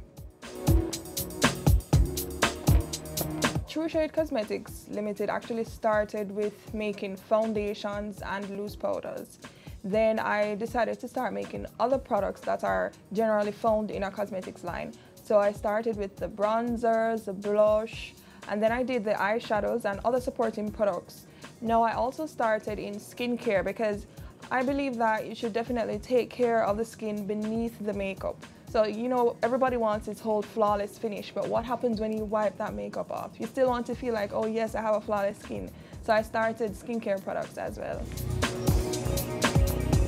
The skincare line consists of several masks and serums. There's also face wash, and I use as much local ingredients as possible. So I take advantage of aloe vera. I mean, our grandmothers have always told us that aloe vera is very good for the skin. I also use a lot of lemongrass, coconut, and of course our hemp. It's very, very good. Another interesting product that came up out of a personal need for me was my translucent mousse. So I have very oily skin, and back home in Jamaica now the place is hot and I'm sweating and I'm shiny. So I wanted something that could give me a nice matte finish. So I came up with a translucent mousse, which is basically threefold. You can wear it alone, you know, to give it that nice cool look that we all want sometimes. And it gives you, you know, it just zaps away the oil from your face. And it's something that I'm really, really proud of, and it's actually one of my best sellers as well. I want True Shade to be a natural line, something that uses a lot of local ingredients as well. And a lot of the natural products are suitable for persons who have sensitive skin and eczema. So another thing that I want to be at the forefront of my line is the fact that vegan products. So I don't use any kind of animal testing at all, and I'm actually submitting documents to a UK agency to ensure that I have that cruelty-free stamp on all my products. So I'm an animal lover, and I definitely believe in saving the bunnies, and you know, a lot of these tests that they use on animals is it's a bit cruel. So in going for cruelty-free status, I know I'll be, you know, saving an animal somewhere, right? And also appealing to, you know, persons who are also animal lovers. So I cater to persons of not only sensitive skin, but for all skin types and tones. So I wanted your True Shade to be very personalized for everyone. So there's about 23 different shade formulations that exist. And out of those 23, there are about 8 active shades in Jamaica. I also do custom shade formulations for persons who have difficulty finding their correct shade of makeup. And generally that's for persons on both ends of the spectrum. So very, very light skinned persons and very, very dark skinned persons always have a difficulty finding their correct shade. So I cater to basically everyone because the products are made in-house, so we do customizations as well.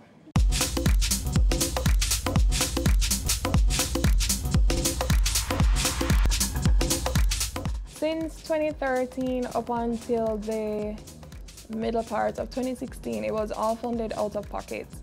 So it was money from my savings and of course family members, close friends who were able to, you know, maybe let's say buy a mixer for me, purchase some ingredients, things like that. So it all started out of pocket and, you know, with friends and family. And in the latter part of 2016, I was awarded the Ignite grant from the Development Bank of Jamaica, and that would be used to procure more upgraded equipment and also packaging, and to just refine the whole look and feel of the brand, and also increase the capacity, production capacity. As a new company, it will take some time before you actually start seeing the profits, but I think it's in a very good position, because my vision for Your True Shade is for it to be the leading brand in cosmetics in the Caribbean and its diaspora. And of course, the diaspora spans all across the globe. So I do, in my future, I do see great profitability for my company. Currently, products are available at Discount Beauty in Kings Plaza. We also have selected products available at Rev Jewelry. There's Divine Living Essentials in Montego Bay. And we've recently wrapped up discussions with Fontana to have products in the Fontana locations in Kingston and Montego Bay. We also have products in Barbados at Welsh Wear. And there's a small section in Japan where a Jamaican lady that's there, she actually buys products from me to sell over there in Japan. And of course, my e-commerce website, yourtrueshade.com. Persons can buy products all across the world. It started out as a one-woman show, right? But I get help from my brother, and I recently got 2 interns thanks to JSIF. So Kenisha and Tashika they just joined me, so they helped me with not only the makeup application aspect, but also in the production side as well. I think it's a pretty good atmosphere where, persons, they can share different ideas. If something is wrong, then they can say something. So it's a very open door kind of policy that I have. And, I really want that, because I'm growing as an entrepreneur, and they're also growing in their different careers, and they may see something that I don't see, and I can also impart knowledge to them as well. So it's a field where we both learn from each other. Well, because I also lecture chemical engineering at UTech, my days are structured where I lecture about 15 hours a week at UTech, and the remaining hours I would work, whether it's in production, whether it's, liaising with suppliers, making sure that the stores have products. So my typical day when I'm working with True Shade would start off with me making my to-do list. What are the things that I need to get done today? Who are the persons I need to call? What's the social media looking like? Things like that. And I also try to delegate certain activities so I can work more on my business. I'm the kind of person where when I'm working on something, I just dive straight into it. And because of that, certain things may get left behind. So, for me, striking that balance was always a bit difficult, because, I've been known to be a workaholic. So what I've decided to do, and what I've started doing, is to block out certain periods of my calendar that are just my time, and nobody can touch my time. True Shade cannot touch my time when it's on those specific days, because balance is very important. And even though yes, you want to work a lot on the business, you still need to make time for the persons who have been there for you, and family and friends, and go and socialize, things like that. So I block out selective times in my calendar for those kinds of activities.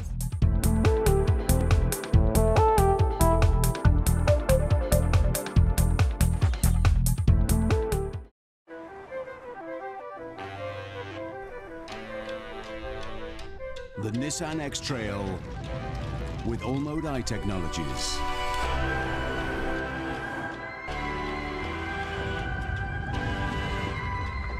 No matter what the road throws at you, your story starts here.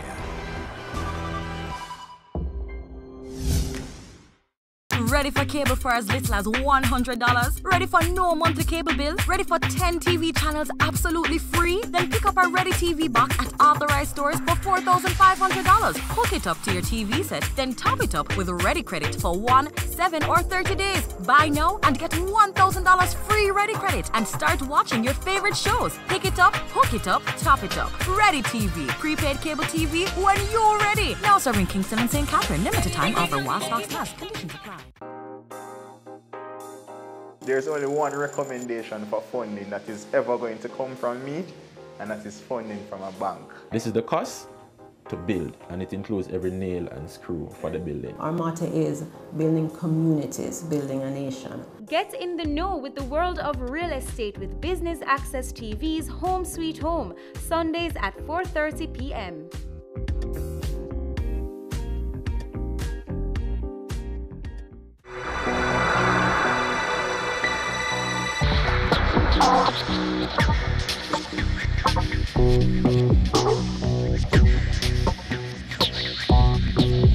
So there are several different products in the line, and of course we started out with our foundation. So it offers medium to full coverage, and it has concealing properties and also SPF 15. So even though we do have our sunscreen, you still get some amount of protection from the foundation itself.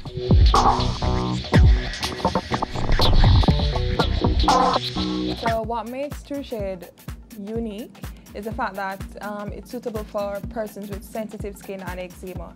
So that's the main reason why I started the line as well, because I also have very sensitive skin. I have very bad eczema. So whenever I would use certain brands, I would get a little breakout here and there. So I wanted something that would not irritate my eczema and something that would offer me good coverage and very light and breathable. So that is what separates your True Shade from any other brands out there. I generate new ideas by looking at what's there in industry. You have to keep up to date with what's happening in industry. So I would research, let's say from in the latter part of, let's say last year, what are the upcoming 2017 makeup trends? And then I would start working on things like that. What are the spring trends, summer trends, winter and fall? So, you know, just keep abreast of what is happening in industry.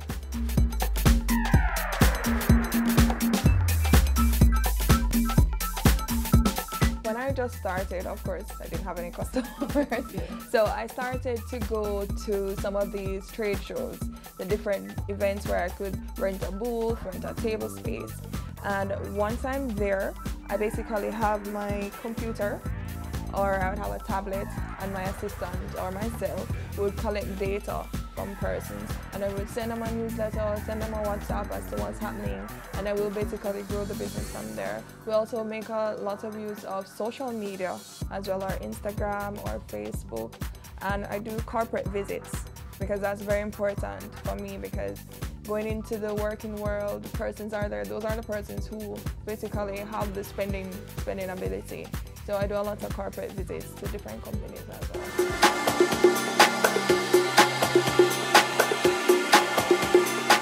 One of the main challenge that I had was, I mean, I know most entrepreneurs say that financing is the major problem. Yes, that is a major problem, but I'm gonna also talk about something else. One of the other major problems that I had was to get persons to believe in the brand, to basically buy into the brand. So, you know, that is very difficult to convince persons, and a lot of Jamaicans, they're very set in their ways. You know, as it's a lot of consumers, you know, they're used to a particular brand. What sets you apart from, you know, the other brands that they're used to for, let's say, 5-10 years. So that's, you know, that has been a bit difficult for me. But once someone sits in my chair and they try the product, they're sold. They love it. So, and then I'll be able to, you know, grow the brand from there. As with any new product, I mean, sometimes it may be a hit and miss.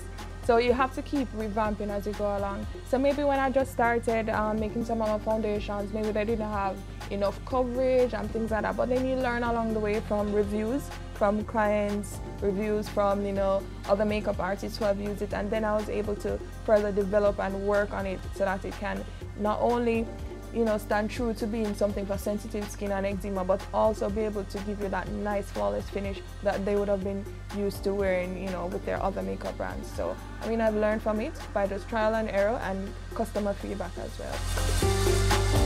I mean, we're all human, we're all prone to making mistakes, right? So let's say, you know, something happens with a product and a client calls me about it. Then, you know, I would, you know, of course, apologize for the inconvenience. And then I would, let's say, maybe I'd offer them a free gift, or, you know, let's say a 10% discount on future purchases and things like that. So that's how I try to do my damage control if there's any mistakes or mishap with products. So one of the things that I really want to do is to have an expansion into the different parishes, because, you know, for me to stay true to my vision in being the leading cosmetic brand of the Caribbean, I would need to basically penetrate the different areas of the Caribbean, right? So my strategy is to, you know, market penetration, going into the different islands, through the different trade shows, things like that. There are selective shows that I like to go to. So let's say Jamaican Made Christmas in December, that was very successful for me. Also Collection Moda as well. And there are different companies often have their wellness expos. I tend to love doing corporate events, as I had said before. And of course, I always try to reach out to media personnel to, let's say, to see if they want me to be on their morning program, a feature in the newspapers, things like that. So I try to use all media, all marketing platforms as well. I mean, I'm willing to, you know, work very hard in my business, doing what's best for the business as well, regardless. And, you know, to basically ensure that I stand true to what my vision is, which is to be the leading cosmetic brand of the Caribbean and its diaspora. So I'm willing to do whatever it takes, you know, working very hard, maintaining the customer relations as well, doing my networking with different companies and individuals and different organizations as well. I do believe that there is a, you know, a structure or a pattern to being a successful entrepreneur.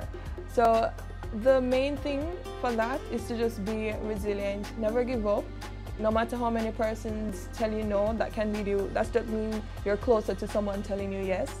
And even if, you know, persons keep telling you no, just once you believe in yourself and, you know, seek out all the options that are there, try and network with persons, try and get a mentor, things like that, then you will definitely be on a path to success.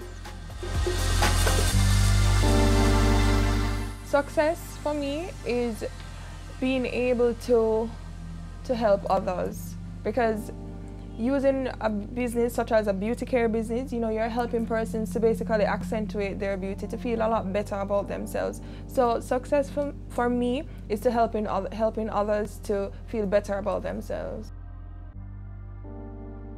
I like to channel whatever I'm feeling into making something, into doing something. So if I'm feeling a fear that, okay, maybe this is not going to be successful, then I work a lot harder on it. So I just try to channel whatever I'm feeling into, let's say, creating a new product, creating a new look, you know, coming up with something new. So I try to channel whatever I'm feeling, even if it's fear.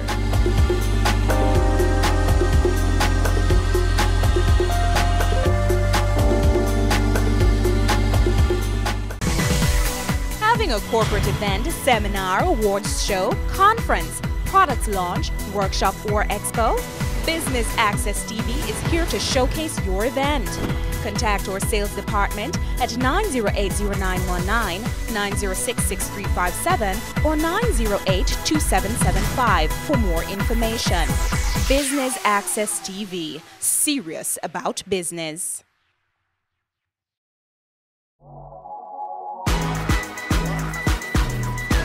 The Good Life, your trusted source for useful health and wellness information, lifestyle tips for the mind, body, and soul.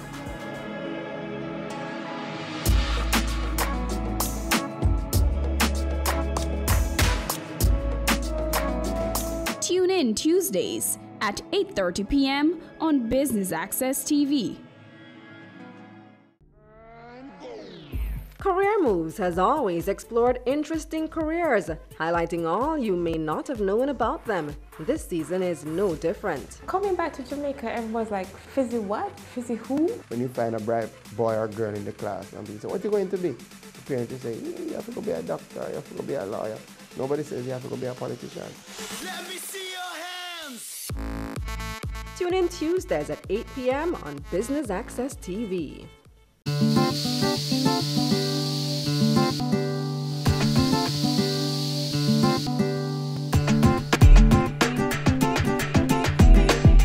Different skin cleansers that I spoke about. This one is our red clay skin cleanser. So it's basically like a face detox. So it's a foaming cleanser. So you won't have to worry about, lathering itself. It actually already comes in the airless pump that can already give you the foam. I'm motivated by being, a pioneer of something. So being the first person to actually start a makeup line in Jamaica that is actually made here, that's such a good thing. It's a good feeling to know that, okay, I'm written somewhere down in history. So, I'm motivated by being a pioneer and, of course, helping other persons as well. I know this is going to sound very typical, but I think my greatest inspiration is definitely my mother. There are days when I feel like, oh, I just can't do this anymore in terms of, trying to get persons to buy into the brand. And she's like, Diane, don't let me ever hear you say that again. She got really upset with me for even thinking something like that. So, she is, a very good inspiration for me. And, she gives me a lot of motivation and to keep pushing because, as entrepreneurs, we're supposed to be resilient. And it's good that, you can have persons to rely on. There are days when you feel like, boy, you just really can't be bothered with this. And to have someone there who is a family member, close friend, who can basically push you along, it's a very good feeling. And my favorite aspect of being an entrepreneur right now is basically meeting all these different kinds of persons and, being able to share the brand with other persons, get insight from them. And, for me, just being able to meet other persons and, just learn from other persons, especially older persons or older, not only in terms of their age, but also in terms of their life as a business person. And, for them to relate to you tips, things that you should really look out for. For me, it's a very important thing. I would basically attribute my growing success, because I'm not there yet, I'm on my way, to, having a good support system. And also to, my belief in God, to know that everything will work out. As long as I push forward, and do my part, then, God will do the rest, as long as it's what I'm supposed to be doing. So I basically, I commit my business to God and say, Lord, just use this to the greater glory and honor of your name. And, having a good support system from family and close friends, that's also very important for me. The most satisfying moment thus far is being a recipient of the 2016 DBJ grant, which would definitely grow my business and take it to the next level, take it to where I definitely see your true shade. So I can basically get upgraded packaging to create all the wonderful makeup that's out there, not just the foundations, powders, but to create my own eyeshadows, things like that. Also to get cutting-edge equipment that can increase my capacity and being able to supply the Caribbean, European countries, Asia. That's what I want.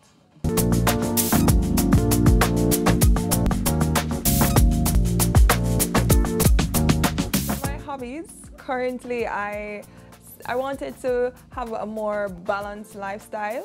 Because before I was such a workaholic, working so much, doing the lecturing at UTech and doing True Shade stuff and, forgetting about taking care of myself sometimes. So with blocking out my calendar, I can say, okay, I started Spry training. So I've started the gym. Working out is a very good feeling. And, once I push my body a lot, then I'd be able to say, okay, there's nothing I can't do. There's no stress that's there that I haven't felt, in the gym. So that's something that's new for me. I also spend quality time with my family and close friends, maybe going for a drink, going to dinner, and just sitting at my mommy's place and just lying down on her bed and just chatting and joking with my two brothers, things like that.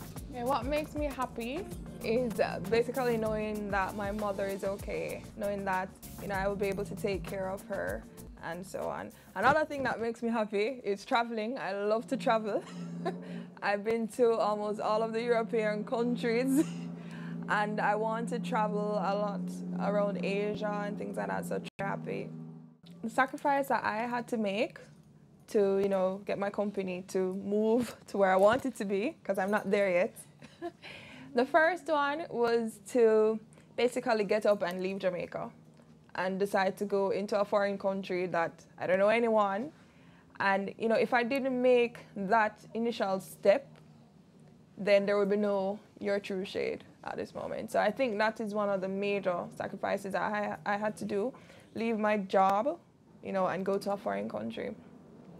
Being here, back home in Jamaica, the sacrifice that I still have to make is to, you know, a lot of times friends call you up, oh, you know, let's go here. And I'm like, you know, I really can't because I need to work on this project in my company. You know, sacrificing a lot of these personal time, especially in the initial stages, you know, sacrificing in terms of, you know, saving the money, because the money that I can use to go to a very expensive party, boy, you know, that could basically buy me some nice packaging, that could buy me some ingredients.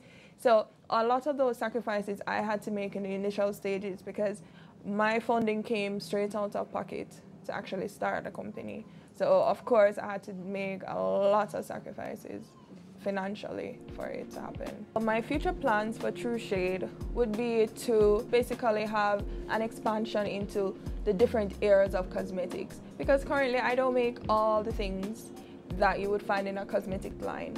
So I want to be able to make all these things right here in Jamaica so that, you know, I can say Your True Shade basically has all the things that are necessary in a cosmetic line. Not only the foundation and the powders, bronzers and blushes, but to move into the mascaras, pencils, all these things, and just to see my brand out there and, you know, that everybody will be using everything from the line, from the skincare part to the makeup section.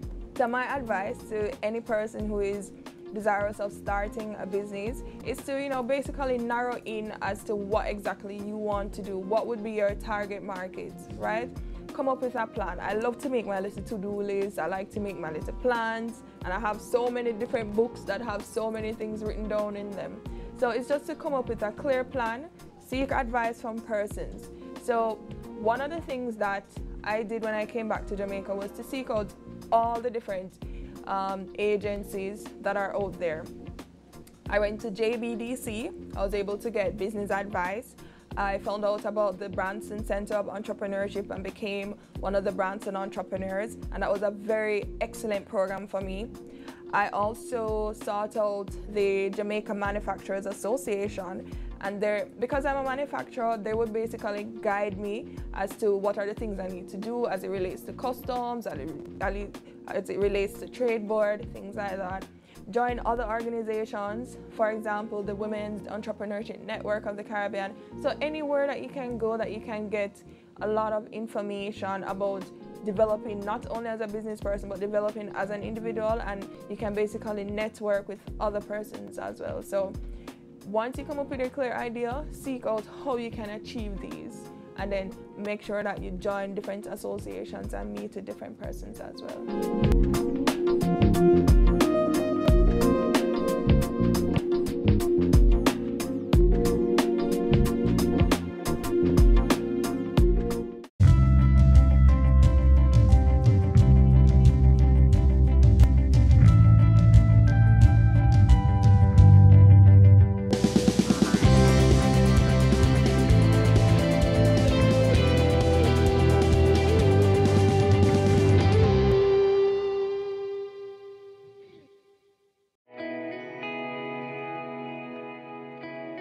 Violence against women is a violation of human rights. Its impact ranges from immediate to long-term physical, mental, and sexual consequences, sometimes resulting in death. It negatively impacts women's general well-being and can prevent us from fully participating in society. Be a better human being. No more violence against women. No more.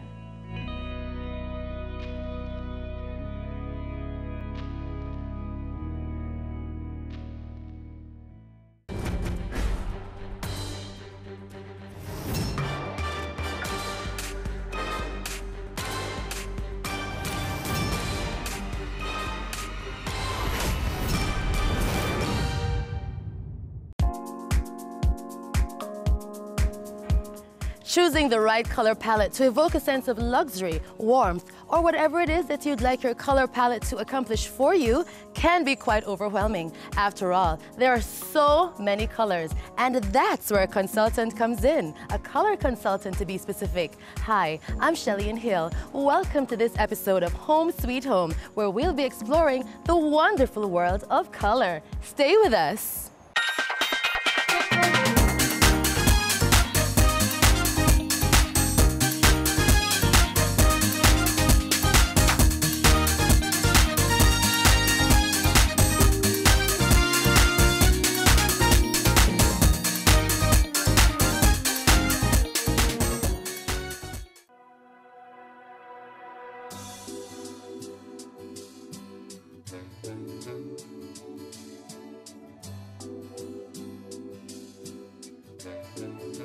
Today we're joined by color consultant Rushien Diedrich of Rainbow Ink, and she's going to take us through the wonderful world of color. Hi, Rushien. Hi, Shelly. Great to be with you. Thank you. Tell us a little bit more about Rainbow Ink and the concepts behind the company. Well, with Rainbow Ink, the core of what we do are color designing. To choose the right paint colors for your space, whether it's a home or office or commercial complex. And with what we do is providing color planning solutions for clients. So that means from choosing the paint colors for you to applying the paint colors, as well as managing the paint project until completion. And being a color consultant, what I do is employ a lot of color theory and color psychology, put that all into one, as well as, natural inspiration from nature, whether things I come across on sites, websites, things like that. Because the thing is that you don't want any color in your space. True. It's your space. You want to feel comfortable. Even if it's your office, you want to come in and, you feel invited. You want to feel relaxed at the same time. You want to feel comfortable. Absolutely. It has to synchronize with you, and what your space represents. As I said, whether it's a home or an office space.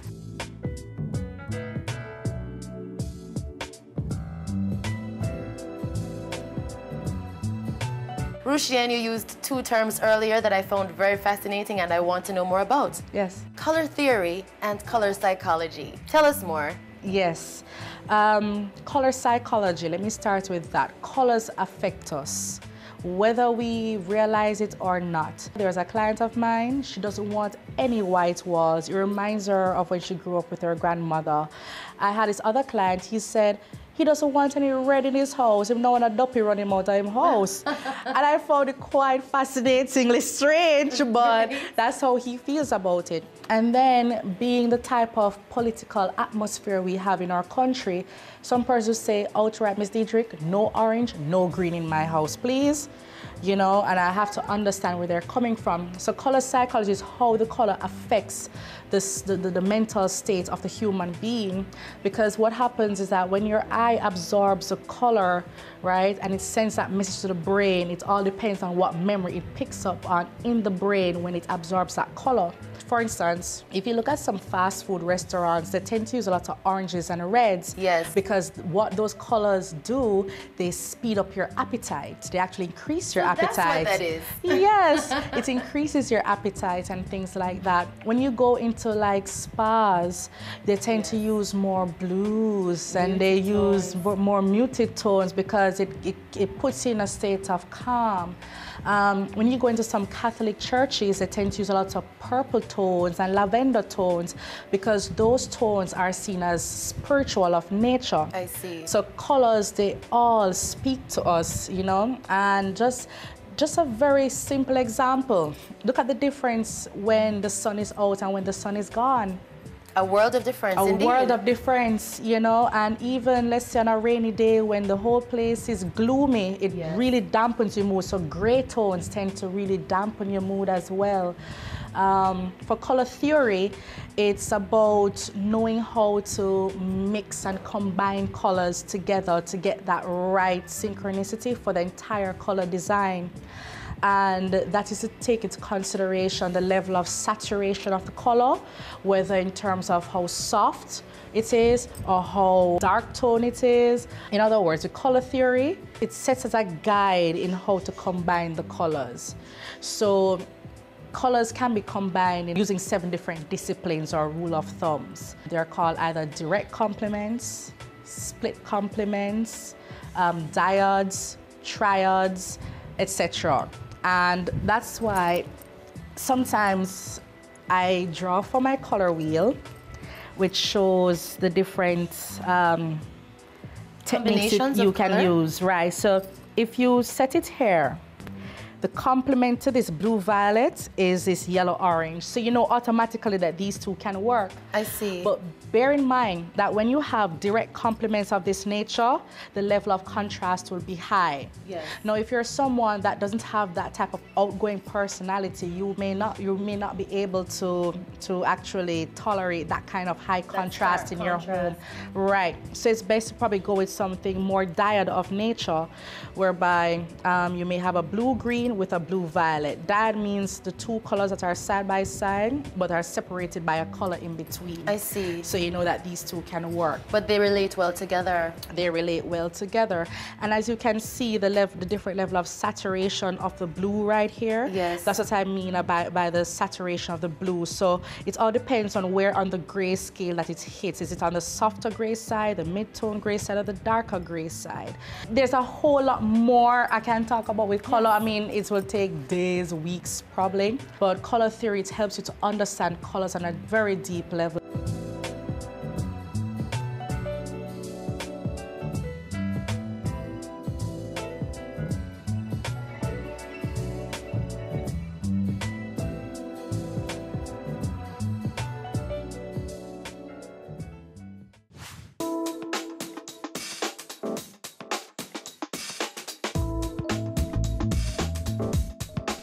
Well, since we're talking about learning, tell us a little bit about the studying that you put into this wonderful field. Oh, geez. Well, first of all, can I tell you, I myself didn't even know that something like this did exist either until I was offered the position to be a color consultant at a paint company that I worked at before branching out on my own in my business. It was actually done via online. I had a very lovely rapport with my color maven. It's sort of like what you'd call a color teacher. I see. But the term is called color maven from New York. And she's the one who taught me. And it lasted for about 2 to 3 months, you know, because of certification and things like that. So it was really a lovely process. And you learn about lighting, in terms of how lighting affects color, the textures, the surfaces, whether smooth versus rough, in terms of the fabric, you know, the decor. So that's why when persons hear of my profession, they're like, oh, interior decorator. And I'm like, no, it's not exactly, because with my discipline in color, it's not just confined to decor or paint. I can actually branch out into the automotive industry if I like, or the fashion industry if I like, or even in terms of hair coloring or anything, because I mean, color in itself is universal.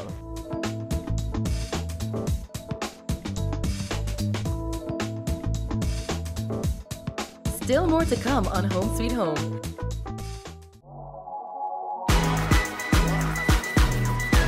The Good Life, your trusted source for useful health and wellness information, lifestyle tips for the mind, body, and soul.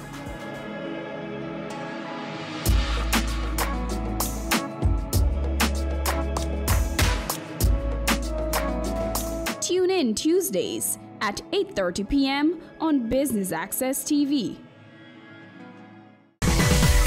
Having a corporate event, seminar, awards show, conference, product launch, workshop, or expo?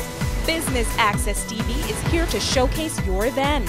Contact our sales department at 908-0919, 906-6357, or 908-2775 for more information. Business Access TV, serious about business. It's season 12, and Wealth Magazine Business Access is here to keep you business savvy.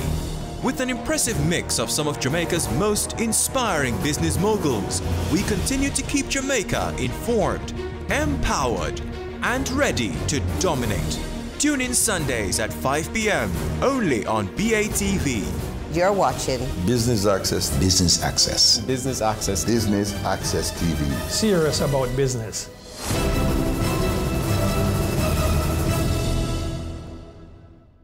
As the end of the year draws nigh and the celebrations begin, let us add some magic to the festivities with our BATV Christmas mix. Why settle for blah when you can have fa la la la la? 60 advertising spots, 10 cross spots. This $1.6 million package is all yours for only $45,000. Don't wait. Contact our sales team today and take advantage of this incredible offer. Our gift to you, BATV Christmas Mix. Offer valid until December 31, 2018. Welcome back to Home Sweet Home.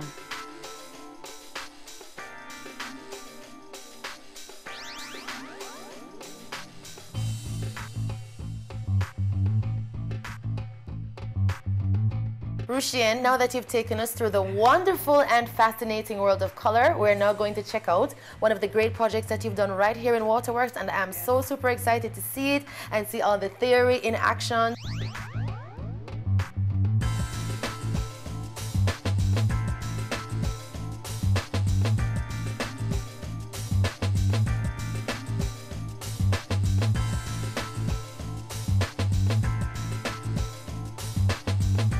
I must say you've done a wonderful job with the color. I was admiring the accent wall.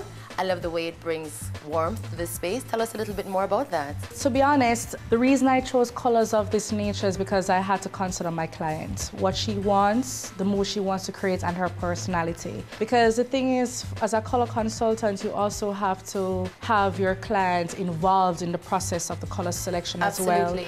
Yeah, because it's not a case whereby you're going to impose your ideas. Right?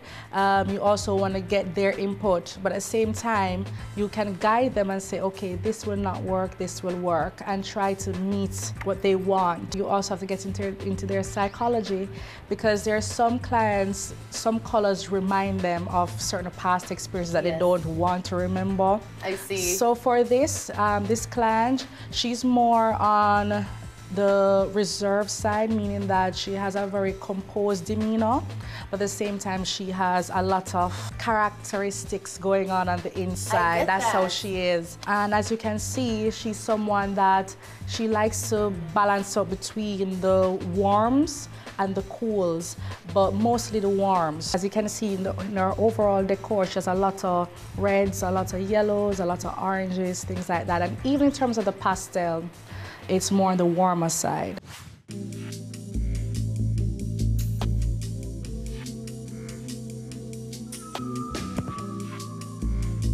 What is your vision for Rainbow Ink, and how long have you been in existence? My vision for Rainbow Ink right now is just to make sure that persons are sensitized to what a color consultant is right now. It does exist in other parts of the world, like in Europe and in the US as well.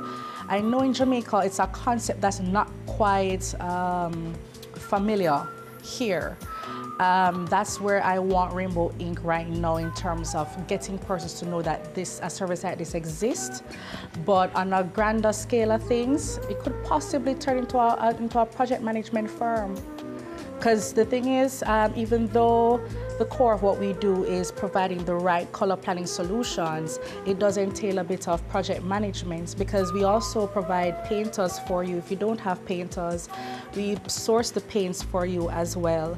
And in the event that you're not able to pick up your paint order, we do the delivery as well.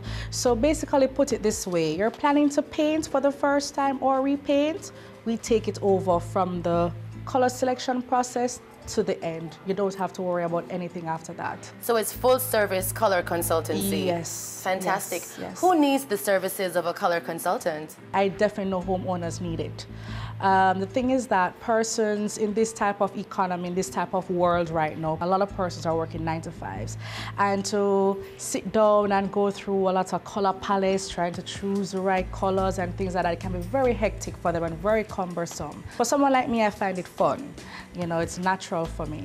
So I know that they will need the service, because having a home project in terms of refurbishing or remodeling, it's quite overwhelming. Overwhelming. Can be. I've had clients who are by the ball on me and it's like, Miss Diedrich, I just want to hurry up and finish. And I'm like, don't worry, it will finish. And I'm right here with you every step of the way, so don't worry about it.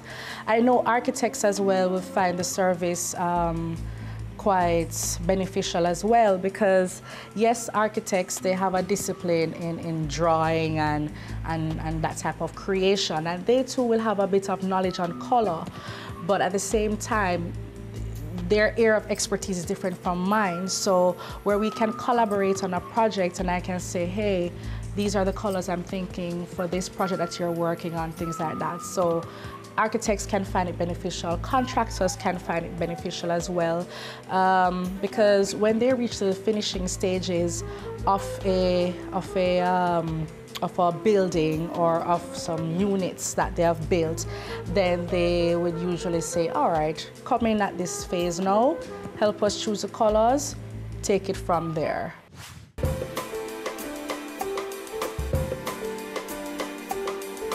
Tell us a little bit about the process of having a color consultation done. I'm your client for the first time, and I am very energetic, and I need to be inspired. Take me through the process. Okay, well, first of all, is getting to know the client. I come to my clients, they don't have to come to me. So I'll call you over the phone, speak with you a little bit, get to understand what is it that you want to paint. Is it your home? Is it your office? Is it inside? Is it outside? Is it both? So of course we speak, and I will be asking questions like, hi Shelly, how are you today? I'm great. Fantastic. Okay, I heard that you need assistance in choosing paint colors.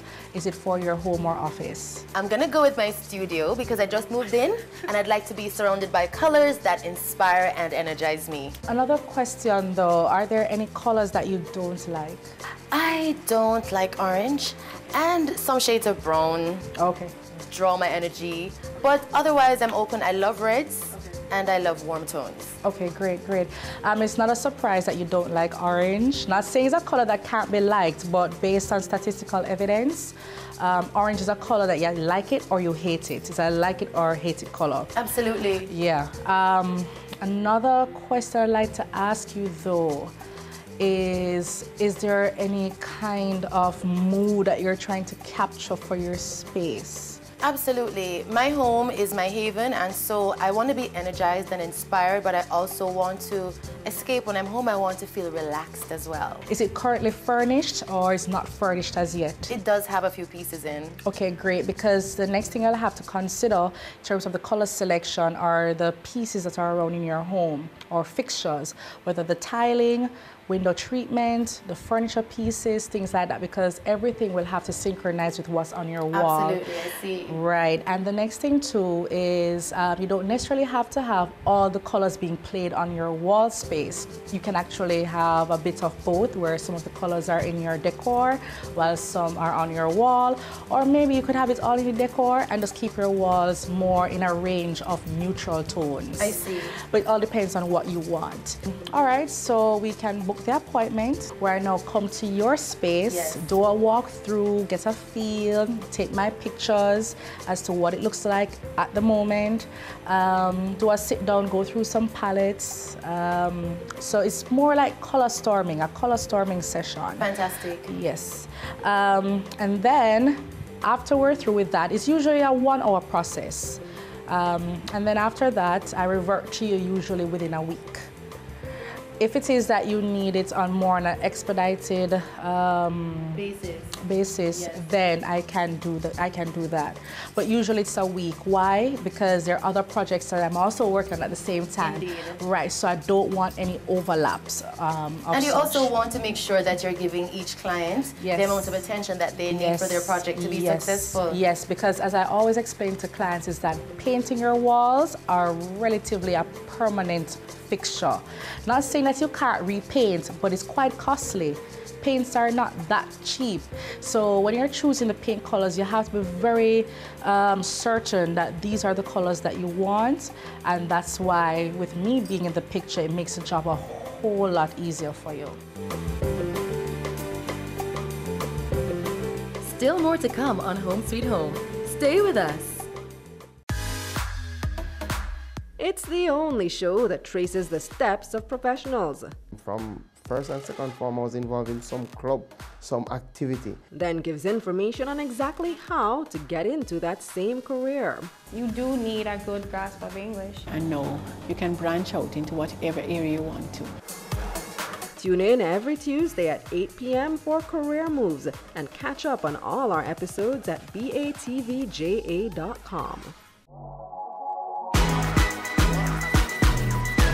The Good Life, your trusted source for useful health and wellness information, lifestyle tips for the mind, body, and soul.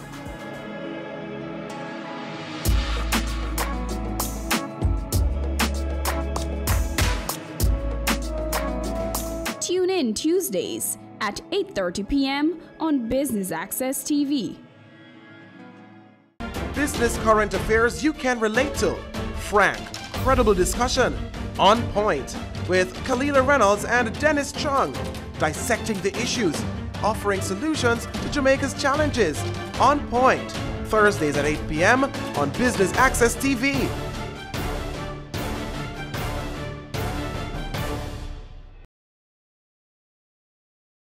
As the end of the year draws nigh and the celebrations begin, let us add some magic to the festivities with our BATV Christmas mix. Why settle for blah when you can have fa la la la la? 60 advertising spots, 10 crawl spots.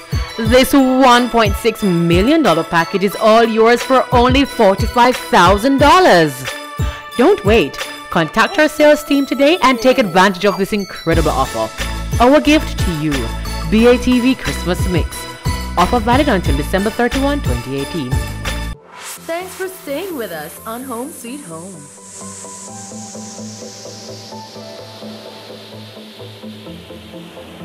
Well, Shelley, based on what based on speaking with you so far, and you have on your red shoes, your red lipstick, and you're quite energetic and bubbly and very bright. Persons of that kind of personality, they would more list towards the reds and the more fun colors. If it's even pink, it's not usually the powder pinks. It's usually more of the real pinks, the natural pinks. Right, not neon pinks, but natural pinks. If it is that you want something with a little bit of coziness, because in your bedroom, you may not want that in your bedroom, but in the rest of your space, yes, you want that energy, you want that vibrance. But in your bedroom, you may want to simmer it down a little. So you can go with blues and greens and yellows, but soft yellows, something buttery. I like that. Yes, you can also do that. You can also mix it with a little bit of browns as well, even though you may not like browns of certain tones, but you do have certain browns that are very, very, very lovely, especially browns that have a slight red undertone to them, or a slight greenish undertone. You have those browns that are really, really lovely. Well, I do like the shade of, is it tan behind you? It's very rich and yes, it's sort caramelly. Like, it's sort of like a tan. The accent here is sort of like a plum. Yes. And then you have that, which is the orange. So you have the counterbalance between the two. I like this orange actually. I like the energy that it's giving the rest of the space. Yeah, because this orange actually has a slight red undertone to it. It's not the true orange in every aspect of it. It's still warm. It's still warm. Absolutely. It's still actually easy on the eyes. It's not that glaring at all. Thanks so much for that. I love that. You're welcome. Fantastic.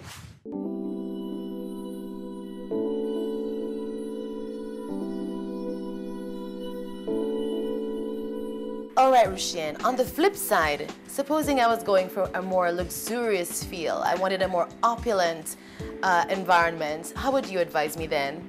Well, it all depends, you know, because as I say, color selections, they're not engraved in stone, meaning that it all depends. There's no rule of thumb that you have to stick by, because at the end of the day, it's about your personality and what meshes with you and what you consider luxurious.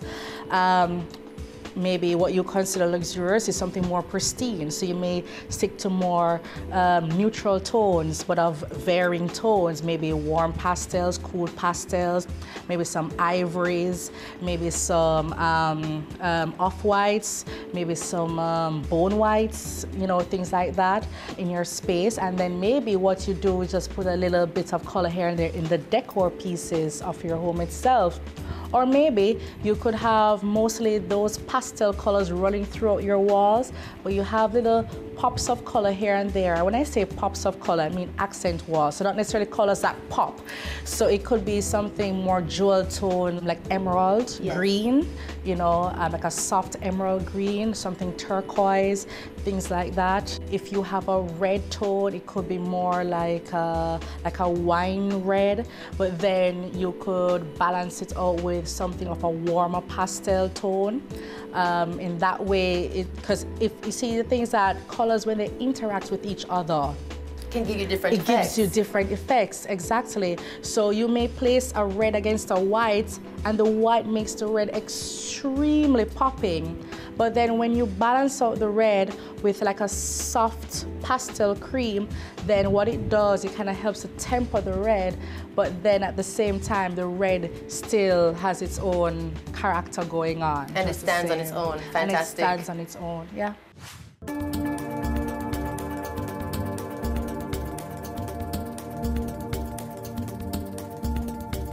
Now, tell me a little bit about the difference between color consultation for residential purposes and also commercial purposes.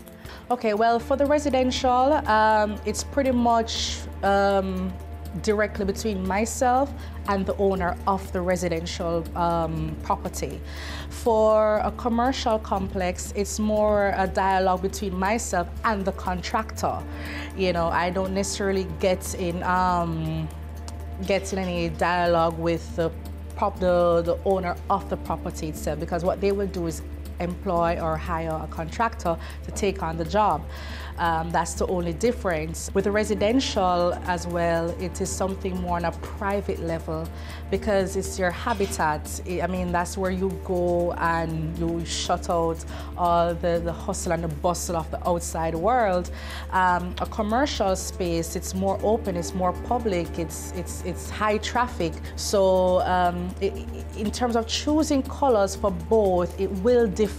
Absolutely. It will differ. And the difference between, to me, residential and commercial color consultation is also taking things like durability of paint into consideration, yes. And the purpose of the colors and where they'll be placed, etc. Precisely, because for a home, you can get away with using flat paint finishes here and there, depending, because let's say if you have kids, then I'll recommend using low sheen paint finishes throughout your home, because whenever they start messing up the walls, and getting artistic and getting inspired. Yes, you want to be able to say, okay, I need to wipe the wall off, you know. But on a different note though, let's say it's just a couple that lives together, or you're a single person who live on your own and you use flat finishes throughout your home.